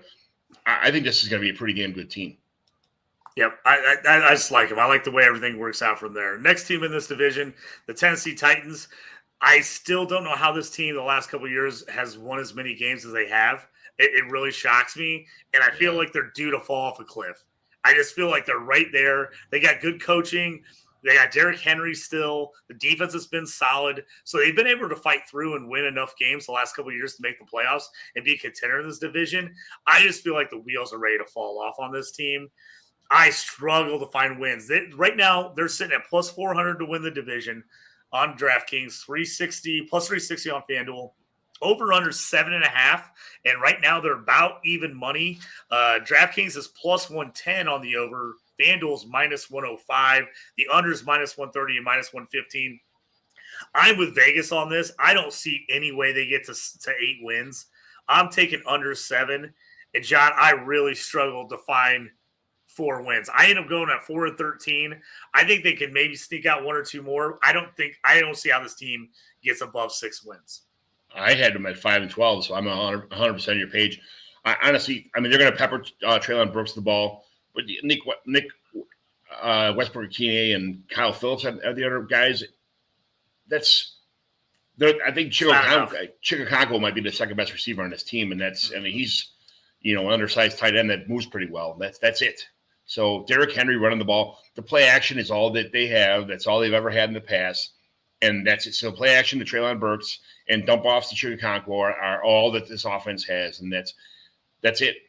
This is nothing special on this team. 5-12 was probably optimistic in reality, but like you said before, I don't know how they won games in the past. They just seem to. Derrick Henry's made things happen. He's a beast. But they need to get rid of Derrick Henry. And if they don't get rid of Derrick Henry, I can see the wheels falling off the train of the Derrick Henry machine, finally happening where he just can't do it anymore. Yeah. So, we'll do it. Again, hammer the under on the Tennessee. I can't believe it's 7.5. I think that number is going to fall. But I'm going to jump on it before it falls too much. All right, so we'll speed through here a little bit about the NFC. We took our time there on the AFC. We'll speed it up just a bit here. Let's look at the NFC East. They're playing the AFC East and the NFC West this year. So Cowboys right now, to win the division, plus 190 on DraftKings, plus 165 on FanDuel. They're sitting at 9.5 on the over-under. Vegas leaning slightly to the over at minus 130 and minus 150, under plus 110, plus 120. I feel like that 9 number is right at the spot. John, what do you think? I think this team's going to go 12-4, and I think that's being modest. I think this team is made to steamroll people right now, and they're fantastic. I don't see – there's really not any weaknesses on this whole team. So the Eagles, even though it's a tough schedule, I don't care. Like, they come in and they beat the shit out of people, and they don't stop. So I got them at 12-4. Yeah, the Cowboys? Oh, shit. I thought you said the Eagles. Yeah, I know. I was like, oh, John really I was like, if you really love the Cowboys, I'm loving the conviction, but I was a little surprised to see you jump in there. Sorry, 9-8. It all depends on Dak. This offense is set up to win with Lamb, Cooks, Gallup, all that kind of stuff. They'll probably make the playoffs sneaking a little bit, but 9-8 on the Cowboys. No, I don't have the same optimism for the Cowboys as I do for the Eagles. Yeah, so I'm right with you. I'm at 9-8. I feel like that just seems where this team is. They just seem like a mediocre team. They seem like they're good enough to win games, but not great enough to get far. I feel like they're another team that missed their window. They had their window, and they just it just didn't happen. I feel like 9-8 all the way for me. I think like 9-5. If I'm going on this bet, I'm probably not taking this bet, to be honest with you. But if I'm betting anyway, I'm taking the extra, the plus 120, and I'm taking the under at 9 because they've got a tough schedule. Too many tough road games. This team, they don't play well on the West Coast. They got to play the Niners and the Chargers on the road. I don't like those games. I mean, I'm giving them the win against the Pats at home. I even had them beating the Jets at home. I think that's a toss-up game.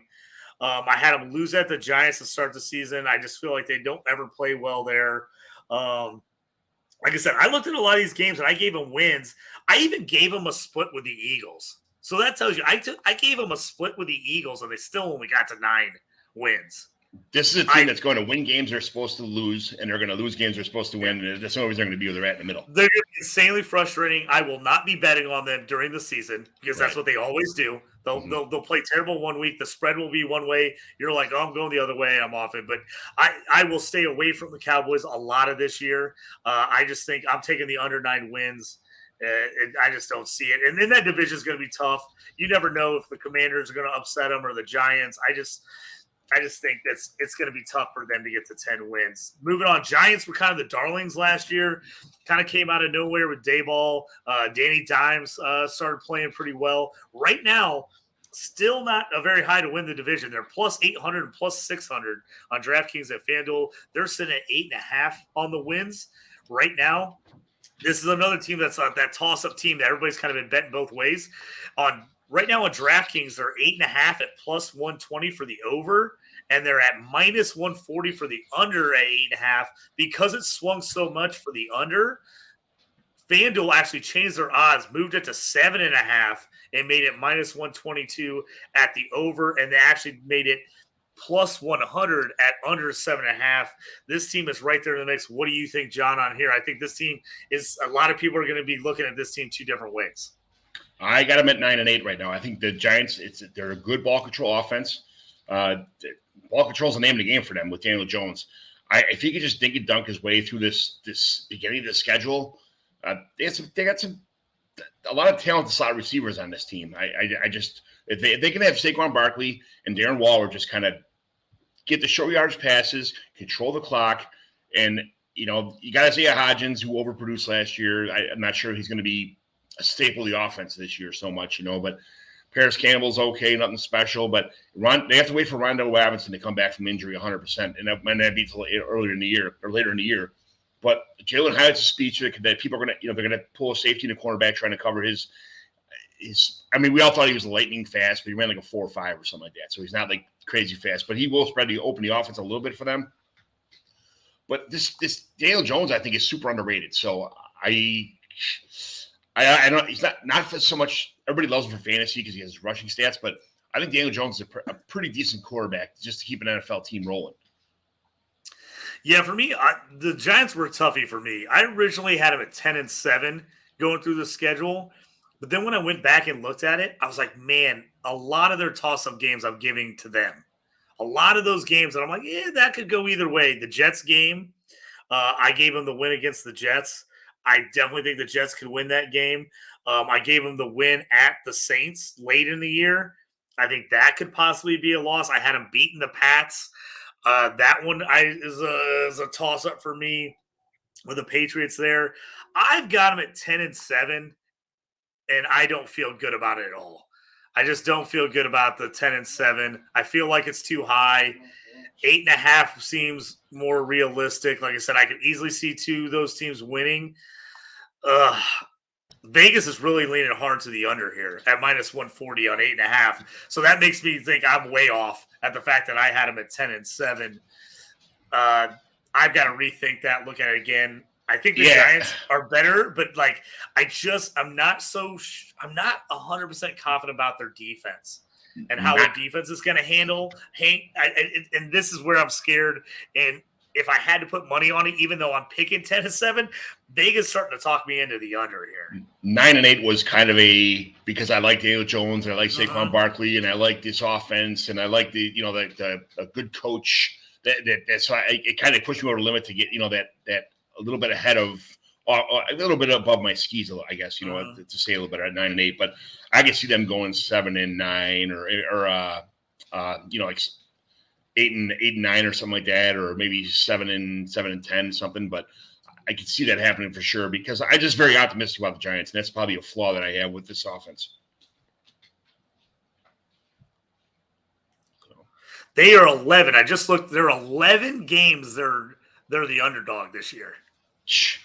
So right now, if you look at the spread, there's 11 games after they're underdog. That's why Vegas is leaning that side. I took them because of Dable and the upside of Jones. I think I maybe slightly gave them the favorite in a lot of those close games. I don't think they can win all those, and that was what makes me. I gave them every one of those close games. I think they probably win half. I think you're right. I think this is more of a 7-10, 8-9 team. Yeah, right. Especially in that division, just a tough division. Moving on, the Eagles, we'll let you get in there. I'll let you get fired up about the Eagles. You just did before. Right now, they're one of those teams that are a minus to win the division at minus 120 on DraftKings. A little better odds on FanDuel at plus 110. Over under on them right now is sitting at 11.5 at DraftKings. FanDuel has just dropped to 10.5. So it's minus 110. So pretty much even money on the over. It's even money minus 110 at 11.5 on the under. FanDuel has dropped it to 10.5 and made it minus 158 on the over, and then giving you some points on the under 10.5 at plus 128. John, everybody absolutely loved the Eagles draft. They almost won the Super Bowl. Usually, yeah, that Super Bowl hangover you hear about teams, they fall apart the next year. Can the Eagles avoid that this season and put together another good run? Yeah, not a chance. They are just the best team in football, I think, all around across the board.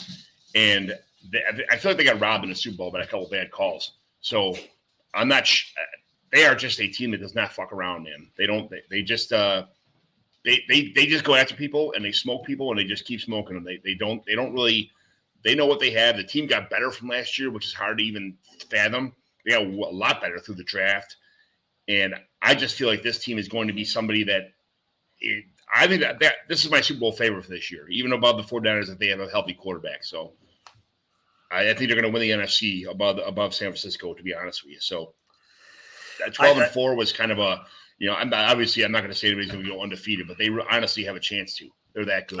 You be 12-5, 17 games. So you had them at 12-5. Right? Oh yeah, 12. Yeah, 12-5. Okay, I'm gonna say I'll say 13-4. Then I probably messed up my fat fingers when I was typing. So 13-4. I'm right there. I think that dropping to the 10.5 has me a little nervous. Vegas dropped that to 10.5. I think this team. My initial run through was 11-6, and 11-6. Though I think this team. See, this is another example where I think this team at 11-6 and the Colts at 11-6 are two totally different teams. I think this team is a great 11-6. I think the Colts are a terrible 11-6 if they go that way just because of the schedule makeup. I think this Eagles team is awesome. I just think they have an incredibly difficult schedule. Yeah. And I think they're going to end up with a good record because they're a good team.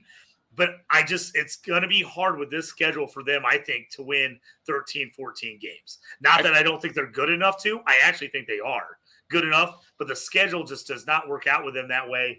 Tough division, always tough in that division. Giants are better. Commanders are better. You got to figure they're probably a split with the Cowboys. So once you start going through their schedule, I like them because coming out of the gates on fire. I actually have them starting 8-0. If that tells you anything, I think this team comes out on all cylinders. I actually have them going to the Chiefs after the bye week and winning. And I still only have them at 11 wins. That's how hard this schedule is. I think they actually go and win in KC, which is going to be a crazy atmosphere after the Super Bowl. Right. I think they win in KC, but then they got a home game against the Bills. I could see them tripping up, coming home playing the Bills after they win at Kansas City, having a little bit of a letdown. Because, again, that's a back-to-back tough game. Then they got the Niners at home. I think that one's going to be tough. I actually have them losing that game, but to me, that's a coin flip game.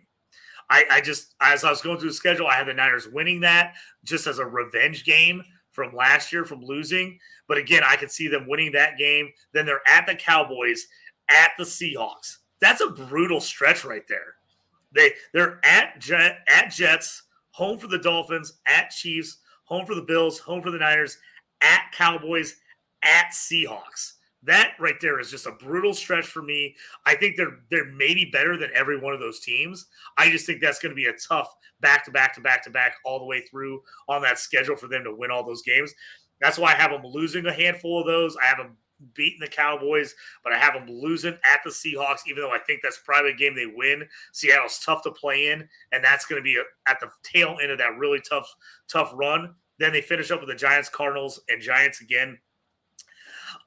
If you really like the Eagles, I'm probably taking the over. And I'm probably taking, if you want to just do it at 11.5, you think they get to 12 wins, do it. 10.5, I mean, you got a minus 158, but I think they get to 11. If you don't mind playing the extra juice at the 158 for that one game, I think 10.5 is too low. Crazy schedule, but this team's way too good not to win 11 games.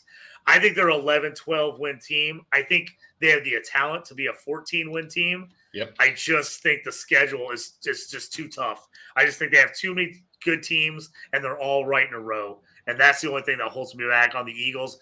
I was originally on the Niners as my favorite to win the Super Bowl. I'm leaning Eagles now, kind of. Yeah. I kind of lean in the Eagles. I just feel like this team drafted great. They filled all the spots in. There's nowhere on this team you look and go, oh, well, they're not good there. Well, they're good everywhere. Every spot they have, they're good. And they got depth. And you're looking at, and they got depth. And they got depth. They got Rashard Penny. They got Swift. Okay, 2 guys with injuries. Gainwell, but Boston Scott. It just keeps going. They still got Gainwell, Boston Scott. Yeah, they got. I mean, they're just loaded everywhere on defense. Where they lost a guy, they added a new guy just as good, if not better. I just think this team is ready to explode. I think they're deep. I think they can withstand injuries where a lot of other teams won't be able to withstand injuries. And you got AJ Brown and Devonta Smith on the outsides with Dallas Goedert in the middle. Like, how do you? And then on top of that, if everything's covered, you got a quarterback that can run, that can kill you with his legs. Like, there's no stopping this team. Yeah, I think even injuries, I think this team ends up being pretty good. So I'm on them. I'm with you there. Washington Commanders. This is a team. I could see this team going a bunch of ways. I could see them actually being competitive and pretty good and only winning 4 games. Or I could see them at 9-8 and be right in the mix. I just feel like this team's got a good defense. You don't know what Sam Howell's going to do. I love Sam Howell. I hope he gets a chance. But even if he doesn't, Brissett is good enough to win games. I really struggled. I wanted to find wins for the Commanders. I wanted to. And I still could only make them 4-13. I think they go that bad. I don't think they're that bad of a team. I'm just not sure there's that many winnable games on their schedule. And if they are that bad, I think they're a team that's actually.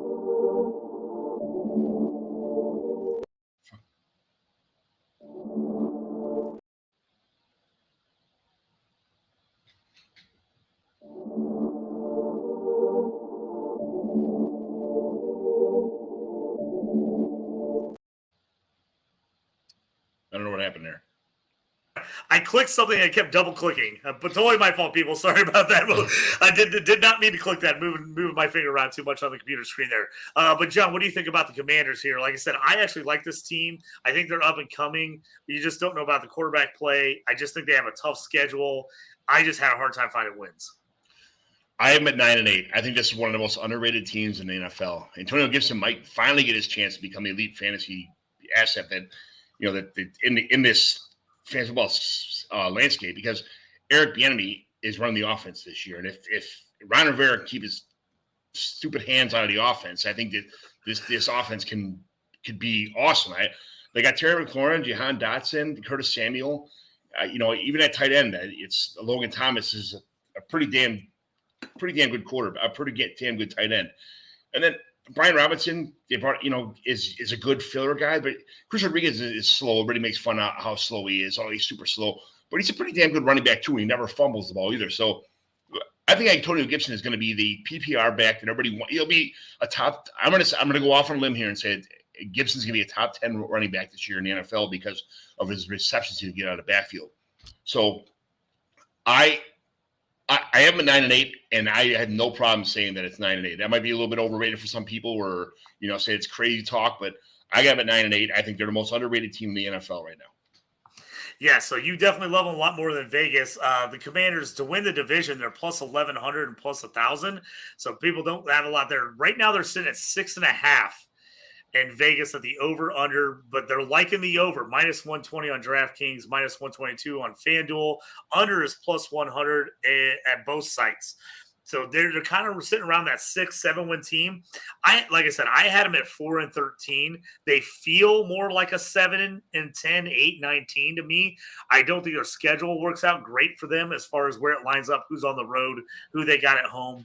But I definitely think this team is going to be a tough out every week. I don't think they're going to give up a lot of easy wins. I don't think they're going to get blown out by a lot of people. I think they're going to be in the mix. That 6.5 is so tough for me because everything to me tells me, like looking at the schedule, that I should take the under wins and I should take 6. But again, I feel like you said, I feel like they have enough talent on offense and they're pretty good on defense. If they can get any kind of good QB play, and honestly, I'm a Sam Howell guy. I hope he comes out and crushes. I hope he ends up being their next guy for them. This is a bet I'm probably staying away from. If I'm with someone like you and I have them 9-8, I'm jumping all over that over. Yeah, I'm jumping that. If I think this team's an 8-win or 9-win team, I'm crushing that over. I am just so on the fence with this team.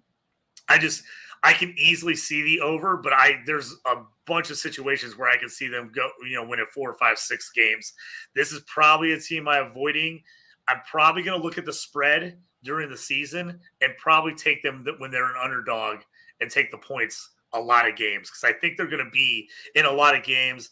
I just feel like this team has bad record, better actual team written all over it. Yeah, look at I don't want to see Sam Howell not be the quarterback because I think he's a good quarterback, and but if he does get hurt, I want to see Jacoby Brissett is a more than competent backup to come in on this team and run the show. So if the only reason I want to see Sam Howell off the field is because of an injury, because if we see Brissett, that means that Howell just kind of stunk, and I don't want to see that at all. So if the only reason I want to see Brissett is if Howell got hurt, but it is a situation where Brissett would walk in, and I think a seamless transition would be in place between those two quarterbacks.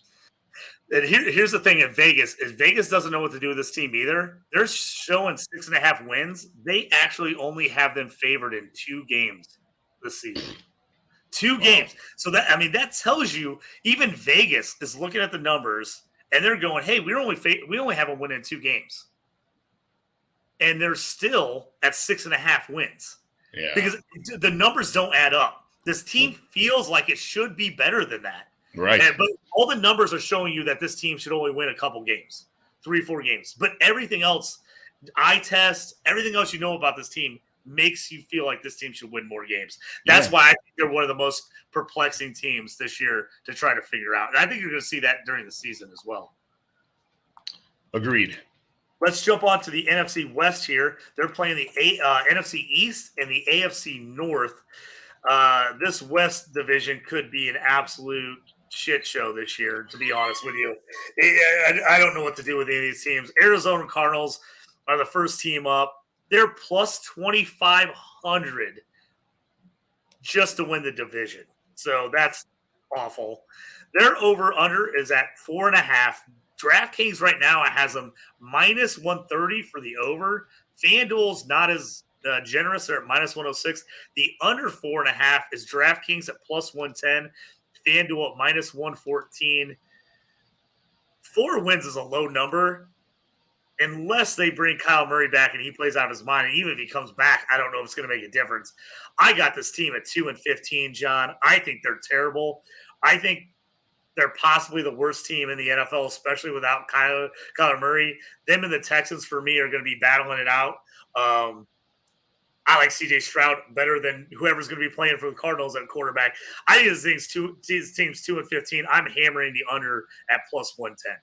I don't know how this team fell off the track so bad, but I just feel like they just completely derailed, and it's a shit show. And I got them at 3-14, and that's that. I feel pretty confident about that being their record. I honestly feel that if they're losing halfway through the season, they're just going to sit Kyler Murray the rest of the season and move on from him after this year. I trade him away, do something, try to get rid of him, try to start from scratch across the board. Because that's really they don't like Murray. They embarrass themselves for putting that shit in their contract. He doesn't like it here. He's already voiced that. Hopkins wants out. He says, I might be back, or who said I'm leaving? They're going to get rid of him too. Rondell Moore's, and I think over time we've noticed he's better than average wide receiver. But who's starting the season off here? Colt McCoy, Clayton Tune. What is this? How is the season going to start? And their defense isn't that good. So I don't know what's going to happen here. But this team is a disaster. It's a disaster. It's a disaster. It doesn't feel like it's getting any better anytime soon. If you look at Vegas, the point spreads right now, they have this team. Not only are they not favored in one single game this year, not one. They are not favored to win one game. They are a 4-point up to a double-digit dog in almost half their games. Wow, good. They should. That's bad. The best they're 1.5 point dog in 2 games and a 2-point dog in a third game. Every other game, they're 4 points or higher. This team, everything says this team's going to be bad. And I'm with you. If this team gets off to an awful start, there's no way you bring Kyler Murray back and throw him in mid-season on a team that's like 0-8. I just don't see what the point would be. I just don't see you do it. I think this team has number 1 pick written all over it. I think if they get the number 1 pick, they're going to have to figure out some way to move Kyler Murray so they can draft Caleb Williams. That's the goal. That's the goal right there. I think that's about the best you could do if you're the Cardinals right now. Be as bad as you can be, just suck it up. Kyler getting hurt might have been the blessing in disguise for this team because he might have kept them relevant. Now they can just full on tank. I think this team, I'm going to be betting against this team all year. I have a feeling by the end of the year, the spreads are not going to be high enough. Vegas is going to be pushing the spread so high they're going to be trying to force you to take Arizona, and people will still be taking the other team at minus 14, minus 15 points. I think this team is going to be bad. Yeah. Staying in the West, we jump down to the Rams, another team coming off Super Bowl a couple years ago. Everyone got hurt last year. They traded everybody in the offseason. Rams are plus 750 to win the division on DraftKings, 650 on FanDuel. The line's sitting at 6.5 right now for them. They feel like that's a pretty solid line. DraftKings has it at minus 110, FanDuel minus 102. Under is at minus 110 and minus 122. John, this is another team I just was struggling to find wins because I just don't know what to do with this team. Stafford, if he comes back, is healthy, plays better. Could he steal some wins with Cooper Kupp? That O-line's still pretty terrible. They lost a handful of really good defensive players. I just don't see a lot of wins on the board for the Rams this year. I got it at 4-13. It's a tough schedule, and this team it'd be smart just to let Stafford walk away from the game, kind of say, "Hey, man, you're done. You're all beat up. It is what it is. Thanks for winning the Super Bowl for us, but here's a nice foo-foo drink and a Hawaiian shirt. Go, enjoy retirement. Let Kupp go. Trade Kupps to a contender. Let Aaron Donald he's contemplating retirement every year anyway. I don't know if it's a money thing or he's just kind of sick of football, whatever the deal may be. But if he wants to play, bring him to somewhere else, and he really needs one of the best defensive linemen in the league. Even at even where he's at right now, he's still fantastic. But you don't need a guy like that on a team that sucks. You need to start rebuilding. So get tons of draft picks, whatever you can get money off your roster, get draft picks, even 2 years down the road from now, because you got a lot of rebuilding to do for this Rams team. They accomplished their goal, win the Super Bowl. That's great, but everybody knew what the price they sold their soul to the devil to get where they're at. Last year, 2 years ago, and now that the payments they made to win that Super Bowl are cashing in right now. They just got to go to the bare bottom scraps of the ship and start from scratch. So 4-13 is where I'm at, and it's going to get worse from here. Yeah, and I'm struggling to get them to 4 wins. I am all over the under here. The fact that you can get the under 6.5 at minus 110 to me is just stealing right now. Yeah, I just feel like that's stealing. I'm surprised that number's not at like minus 140, minus 150. I really am. I'm jumping all over. I'm putting money on the under on the Rams. To me, I just looking at their schedule. Again, they're another one of those. I don't think they're just an absolute horrible team, but the schedule does not line up well for them. They play all their tough teams at home, like the teams that are maybe they could beat. They play a lot of those teams on the road, which they're not going to be favored in. They're just one of those teams. I don't know. I just can't find myself liking the Rams in a lot of situations this year. Looking at the spreads, it's right in the middle. They have a lot of games that are -1, +1 games throughout their schedule. So, again, I think they have a lot of toss-up games. But I'm just one of those teams, if you get near the end of the year, and a lot of their toss-up games are near the end of the year, and you're already pretty bad, what incentive do you have to keep playing as hard as you can and get 4 wins instead of 3 or 5 wins instead of 4? I just think the under is where I'm at on this team. Yeah. Favorite in this division, San Francisco 49ers, one of the bigger favorites to win their division. They're minus 150 and DraftKings 175 on FanDuel. Over under on them sitting at 10.5, minus 120 on DraftKings. On the other side, FanDuel actually has moved the win line up to 11.5 and actually giving you points. So they're doing 11.5 at plus 118. The under on DraftKings 10.5 is plus 100. FanDuel 11.5 at minus 144. So this is one where a lot of people, again, the quarterback situation is going to kind of figure out and decide what's going to happen here on this team. I can see it going a lot of different ways. There's a lot of situations where I think this team wins a lot of games. They also have a difficult schedule. If they had the QB problems, injuries last year, you can see it falling apart. But, man, even with all the things that happened last year, this team still won games. John, before I throw out my crazy win total for this team, because let me see what you had. It's probably not crazier than mine. I'm 13-4, but that's I'm just saying, hear me out. If if Sam Darnold gets the opportunity to start this season out, and he's a pretty damn good quarterback around a pretty damn good team, if he gets the opportunity to start out here and it's on a roll, and they keep Sam Darnold in there and he keeps his job, I think he's a missing piece that would keep this team, that would put this team in contention in the NFC Championship with the Eagles to see which one of these teams would go to the Super Bowl from the NFC.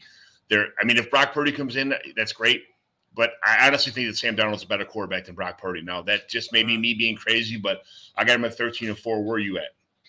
I agree with John. I think if Darnold gets the starting job, I don't know if I can go with a high enough wins. I think this team's going to be great if he gets to start. I think he's better than Purdy, but I also think Purdy or Lance, either one of these teams, I just think this team is set up. It's a QB-friendly system. I think their defense is great. I love this defense. I had him at 14-3, and I can't believe I had him at 14-3. I think this team, 13-4, like you said, is reasonable. I think 12 is reasonable. I can see why FanDuel jumped it up to 11.5 from 10.5 because I think 10.5 is way too low. I'm all over. I'll pay the extra minus 120 on FanDuel. Excuse me, the minus 120 on DraftKings. I'll pay that at 10.5 over. This team to me gets to 11. You'd have to have the wheels fall off for this team not to get to 11 wins, I feel like. It's just the schedule sets up well for them. They get a lot of the tough games at home. Just the way the division's playing, I don't like the division. They just don't have a ton of really difficult non-conference games. One of the hardest games is at Jacksonville, and I actually had one of their losses at Jacksonville. They're at the Eagles, which I actually had them winning at the Eagles. I had them getting upset by the Seahawks. I had them winning at home against the Ravens. Every tough team they have, Giants they got at home. They're on the road at the Steelers, at the Rams, winnable games. They got the Giants at home. They got the Cowboys at home. They're at the Browns and Vikings. I could see them losing one of those games, tripping up there, but they're going to be favored in both those. They get the Bengals at home. So, again, they got a lot of I just think this team, even though the schedule, they've got some of those higher-end teams, even if they go 500 against the higher-end teams, again, that's only 2 or 3 losses for them. I'm taking the over on 10.5 all day long on this team. I think they're a minimum 11-win team. And like you said, John, I think we're both more in that 13-14-win team for this team. Man, you got the Seahawks 2 out of 3 weeks in a row smoking the 49ers. I don't see that happening. I just see, and again, going back and looking at it now, I think what I would do is I'd change one of those, and I might, between the Browns, Vikings, Bengals stretch, I'd maybe have them losing one of those games, possibly. Maybe that Bengals game at home. I could see it. Like I said, I struggle to get them to the 3 or 4 losses. Right. I just really liked them in all those games, and a lot of those matchups. I like the way they matched up with those teams. I had them winning at Philly. I think that could be a loss. That could be one of those losses. But they are favored. If you look at Vegas right now on those spreads, they are favored in every game but one. I honestly think that the biggest trip up game in this schedule is the Cowboys. I think the Cowboys just have some way somehow of like outgunning people when the games they're not supposed to win, they win. And that's the one I would take probably both of those Seahawks games away, give them W and give one of the L's to the Cowboys. Yeah, it's crazy because I was looking here. It looks like I misspoke. The Niners. Let's see here, San Francisco. Let me look at this again. They are favored in every game but the Eagles game. They're 2.5-point dog to the Eagles. They're favored in every other game. So I think I can see them slipping up, like you said, the Cowboys. I could see, 1 or 2 here because they do have a tough schedule. But I think any of those QBs play. I think any of those guys play and they play decent. I think this team wins a ton of games. 2.5 to the Eagles. That means that they think they're a better team than the Eagles are. And that's exactly because they're 2.5 on the road. Yeah. So and that's what I'm saying. I actually think they could win that game. I think it's more of a revenge game for them. I think they're going to be fired up. I think it's going to be a really good game. But I could see them winning that game. I just think it really works out for them. Even last game, third to last game of the year, they get the Ravens. They get the Ravens at home. Yeah. So I like it. They get the Bengals at home. The toughest game they got is the Eagles on the road. So I really like that. I think they're a 13-14 win team. Here's another team that's going to be interesting. See what people think about Seattle Seahawks. They're plus 200 to win the division, plus 260 on FanDuel. Over right now is 8.5. They're feeling the over at minus 130 on DraftKings, minus 132 on FanDuel. Unders plus 110 and plus 106. John, I feel like that 8.5 is right in the wheelhouse. I feel like that 8.5 is in the wheelhouse. I had them at 9 and 8, but I definitely feel like 8 and 9, 9 and 8 is. It feels like where they should be. I got them at 8 and 9. That's just me, but I had JSN is a great addition to this passing game. And I think Zach Charbonnet is a better all-around running back than Ken Walker, to be honest with you. That's just what I think. I mean, everybody's got their own opinions. But that being said, I hate Pete Carroll. And you know that, and I think everybody knows that. But I'm rooting for him to lose every game this season. But unfortunately, they got to win some games. They're 8 and 9, and that's a me hating Pete Carroll 8 and 9. So I can see them being 9 and 8 or 10 and 7, to be honest with you. I probably more like 9 and 8, but 8 and 9 is me being a jerk to Pete Carroll. So it's 8 and 9 or 9 and 8 is right where I feel they belong. Yep, I'm on with you. If I'm betting, I'm taking the under just because I'd rather take the plus 110 under 8.5 than the minus 130 on the over.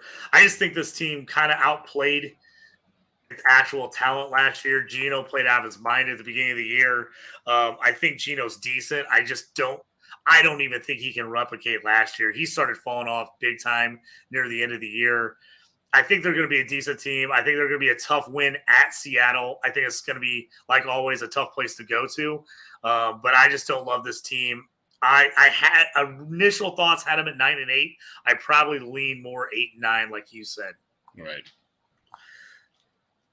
Jumping into the NFC North division, be interesting. They're playing the NFC South and the AFC West. The Bears, let's start off with them. They're plus 400 on DraftKings and plus 350 on FanDuel. I love that plus 400 to win the division. I just think that's a fairly good number for a team that's going to have a shot. Over under is 7.5. Currently, Vegas is feeling the over at minus 135 on DraftKings, minus 118 on FanDuel. Unders plus 115 and minus 104. I know I'm probably way higher on the Bears than you are, John. So let me hear your Bears rant about how you don't think they're going to be good.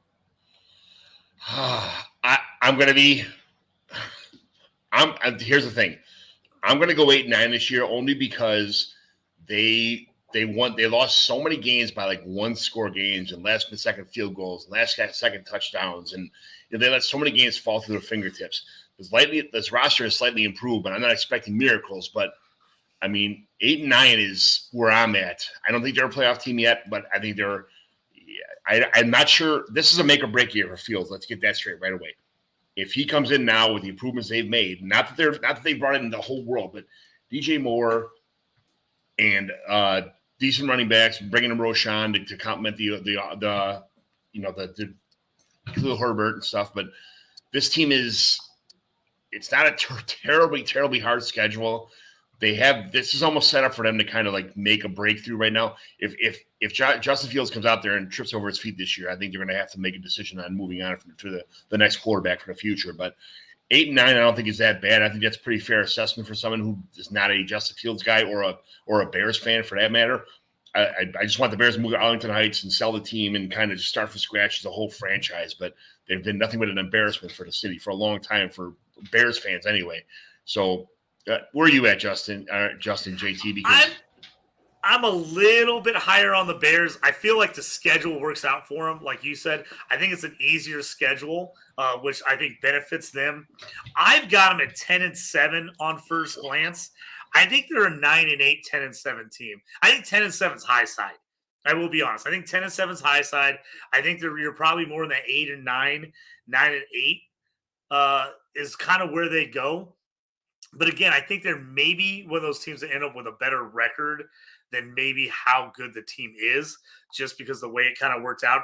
I mean, I've got them winning some games that I think you probably have them losing. I had them winning at Washington. I think that's easily a game they could lose at Washington. I had them winning at home against the Broncos. That's probably going to be a toss-up game. I actually have them beating the Packers. I think that I'm splitting with the Packers. I actually had them winning at home against the Lions and the Falcons. I think those are two real big toss-up games. If I'm leaning right now, I'm leaning the over on the Bears just because of that 7.5 number. I think they can get to 8 wins. I think 8-9 is definitely reasonable. Yes. Obviously, minus 135. I like the minus 118 on FanDuel. I wish it was more even money on the FanDuel, but I don't hate minus 118 at 7.5. I'm probably taking them for the over because I think this team can get to 9 or 10 wins, and I think 8 is super reasonable. And again, I'm taking an outside shot at plus 400 for them to win the division. Everything falls apart. Everybody else, they win on a crazy tiebreaker where they have the same record as the Lions and the Packers, and somehow they score more points, and they end up getting the tiebreaker. So that's obviously a long shot bet, but I don't mind that if you're trying to get some a little bit higher odds, taking a plus 400 at the Bears to win the division. I don't think they win a division, but I think they're going to make some improvements. But it's a fair assessment. I'll take that. I just like the high odds on that if I got a shot. I don't think they win the division, but I like the money return on that for what you have to put into it. Lions, now this is the favorite to win the division. Everybody's kind of darling here of late. They're plus 130 on DraftKings, plus 140 on FanDuel. Over under right now for the Lions is 9.5. Plus 100 on DK, minus 122 on FanDuel. So they're kind of split on that 9.5. The under is minus 120 and then plus 100. So this one, again, a team where a lot of people are high on this team. So a lot of people are taking the over. I don't think Vegas feels like it's as much of a gimme as everybody else does. Fairly tough schedule. Not super, super difficult there because of the other divisions they're playing. I got them 10-7. I think they go over. I really like the 9.5 at plus 100. I'm jumping on that at plus 100 with the EV money there, over 9.5. I got them 10-7. What do you think? I could go either way on them. I got them at 9-8. I'm like, how will the Lions figure out how to mess this up? Everybody knows Dan Campbell. Everybody loves him. Everybody loves an underdog. The Lions just hate winning. I don't. Does Goff regress this year? Will he be able to keep up the same numbers he had last year? It just seems like something's going to go wrong with this team. That's why it's 9-8 for me. I just don't see them like making this humongous improvement. Now they're going to get James Williams back in week 7 or week 8. I forgot what he gets suspended for 6 games or 8 games. 6 or something games. like that. Yeah, 6 games. I think. But I just feel like for whatever reason, the Lions just can't help tripping over their feet.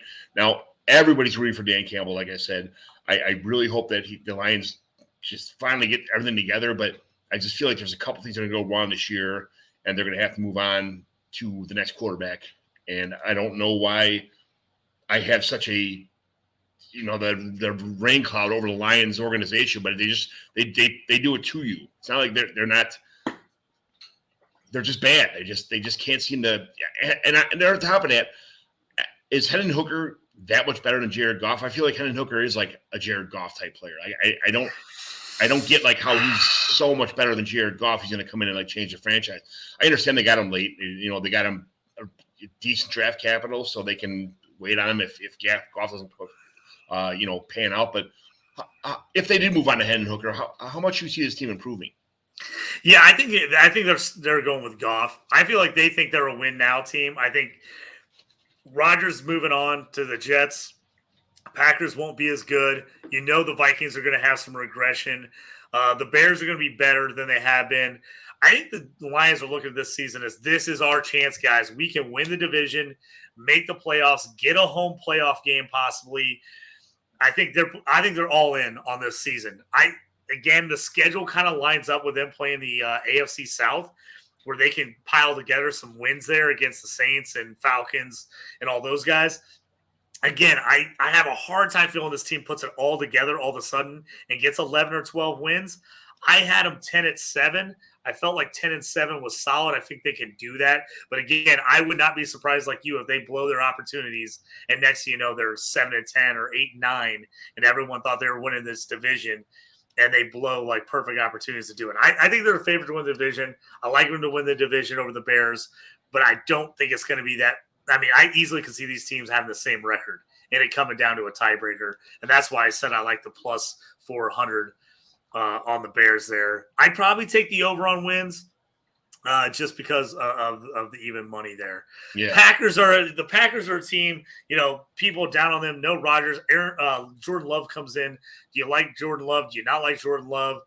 Right now, they're plus 500 to win the division on DraftKings, 350 on FanDuel, sitting at 7.5 wins, pretty even there, plus 100 and minus 122. The unders minus 120 and plus 100, so they're a little bit on each side of that. 7.5 wins. I was nowhere near 7.5 win, but I guess I'm not a Jordan Love guy. I just feel like Aaron Rodgers was kind of – I just can't tell if it's one of those situations where Aaron Rodgers was holding this team back because of all the off-the-field drama, or if it's one of those situations where everyone comes together and they play a million times better because there is no Aaron Rodgers, or it's like we look at it and go, oh, no, Aaron Rodgers was literally carrying this team, and now they fall apart. There's some players that carry their team, and there's some teams that the team carries their quarterback. I feel like Jared Goff's a team that gets carried by his team, and I feel like Aaron Rodgers was carrying the Packers. And I just don't think that Jordan Love's going to come in here and carry this team by himself either. I don't see it happening. They still got Aaron Jones. You got Christian Watson, who I think Aaron Rodgers turned Christian Watson into a star. I think you're due for some serious regression because Rodgers is able to find Christian Watson across on these slant routes where he saw those things happen. He saw those things develop. Romeo Doubs, Jalen Reed, Grant Dubois, Dontarian Wicks.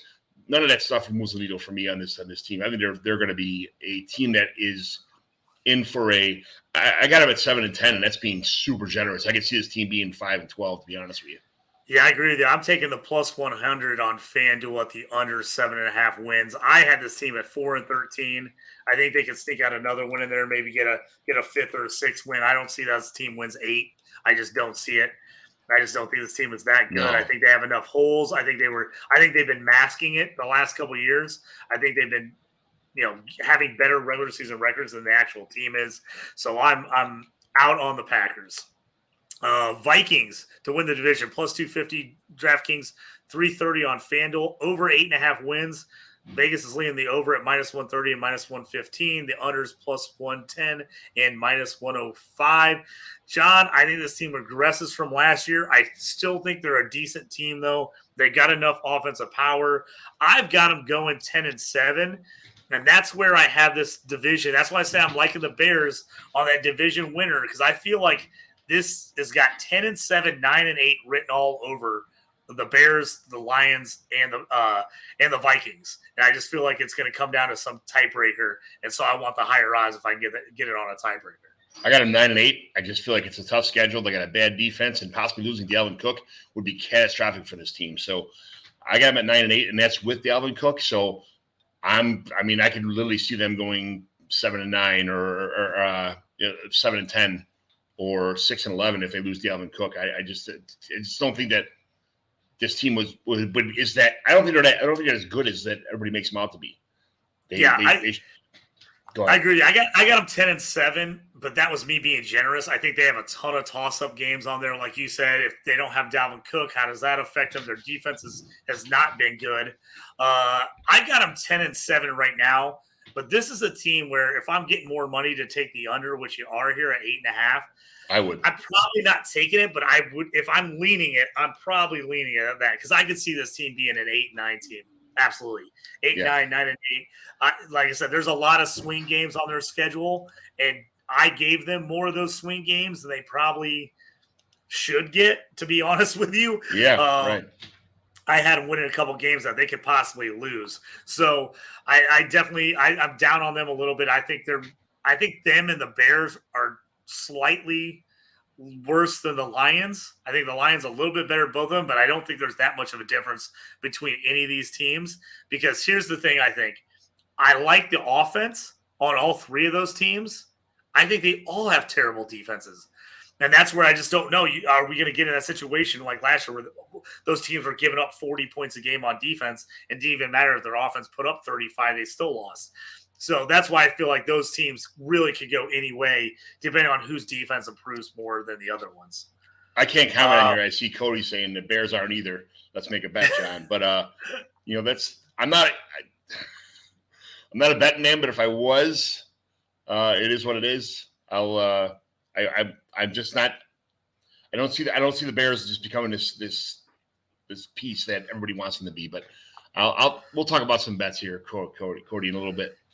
Yeah, we put it on Cody up there. He's not a Bears guy. He also thanks for jumping on Cody because he says nothing better than the stew on lunch break. So that's always good. Getting we try to get a little early morning show for you guys here this afternoon.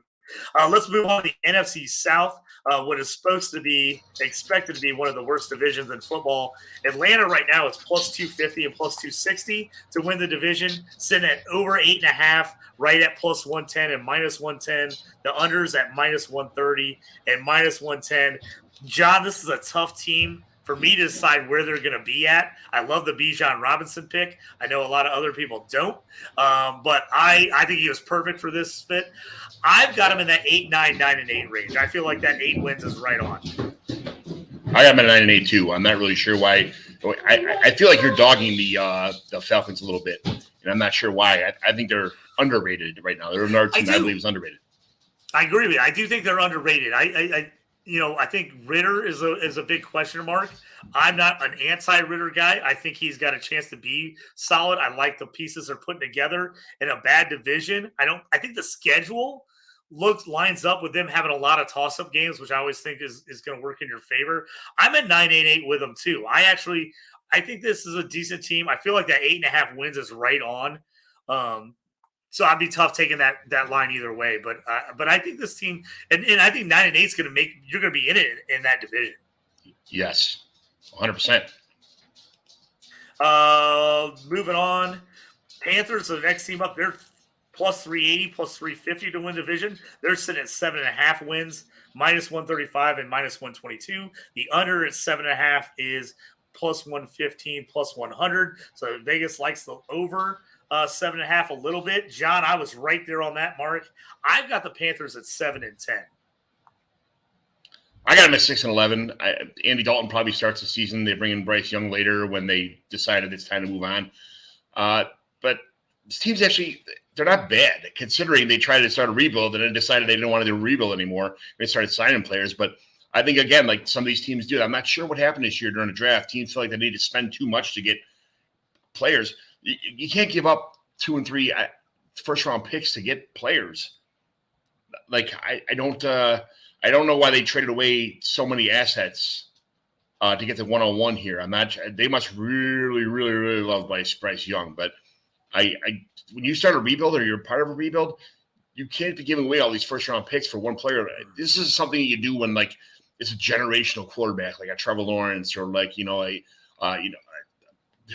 Andrew Luck or something like that. Bryce Young is not like generational, I don't think. Yeah, that's a tough thing for me. I think he's a good quarterback. I'm worried about him staying healthy. I kind of like what the Panthers have done this offseason. I like their coaching staff. I just think, honestly, the schedule works a little bit against them, where it works a little in the Falcons' favor. I think the Falcons have some easier home games, things like that. I feel like this is going to be a jumble division again. I feel like it's going to come down to a tiebreaker or a one-game division. Yes. Like I said, I've got them right now sitting at 7 and 10. You had them 6 and 11. I could see them winning 8, 9 if one of these teams really kind of puts it together. But I don't know if I see anybody in this division winning more than 9 games. I feel like the first to 9 wins this division. Yeah, right. And I think the Saints are right in the same boat. Next team, they're plus 115 and plus 125 to win the division. So right now they're the favorites. Their over under record right now is 9.5.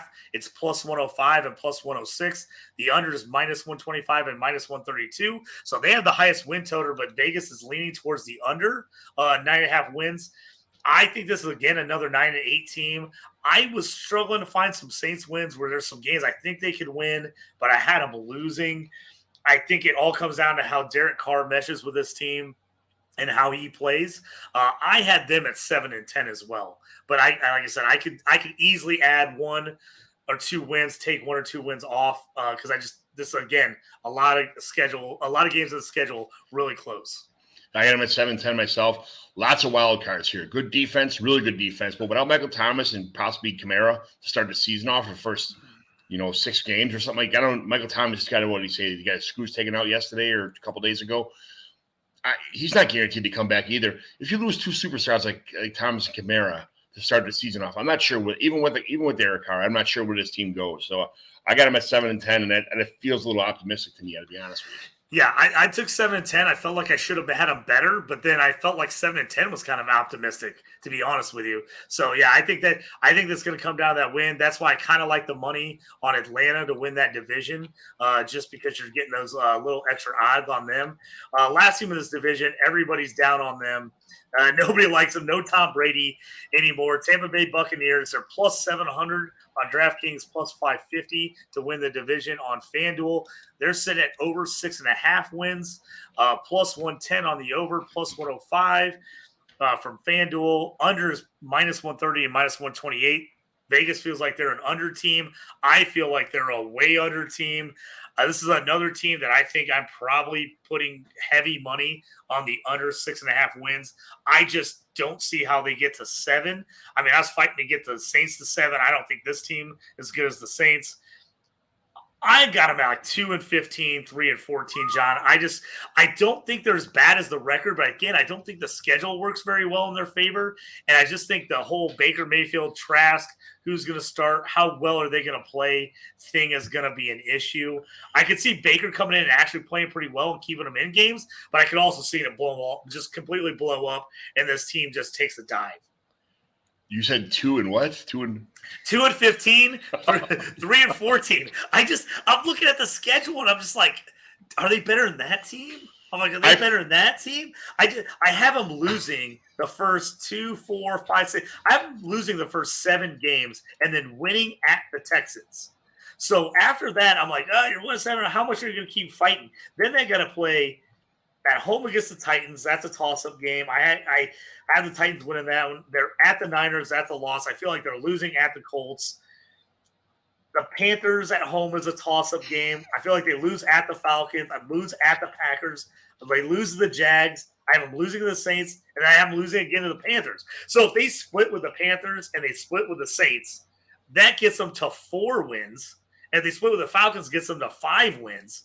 I just don't know how they get to 6 or to 7. That's why I'm all under. Even if I split them in the division with everybody, I think they can't get to 6 wins. Yeah, I got them at 6-11 is what I was kind of like, oh, I feel like they're a 17 win, but I put them at 6-11 because they're scheduled. But I just feel like this is in the hands of Baker Mayfield. If Mayfield comes in and actually starts producing with the talent around him, hey, so be it.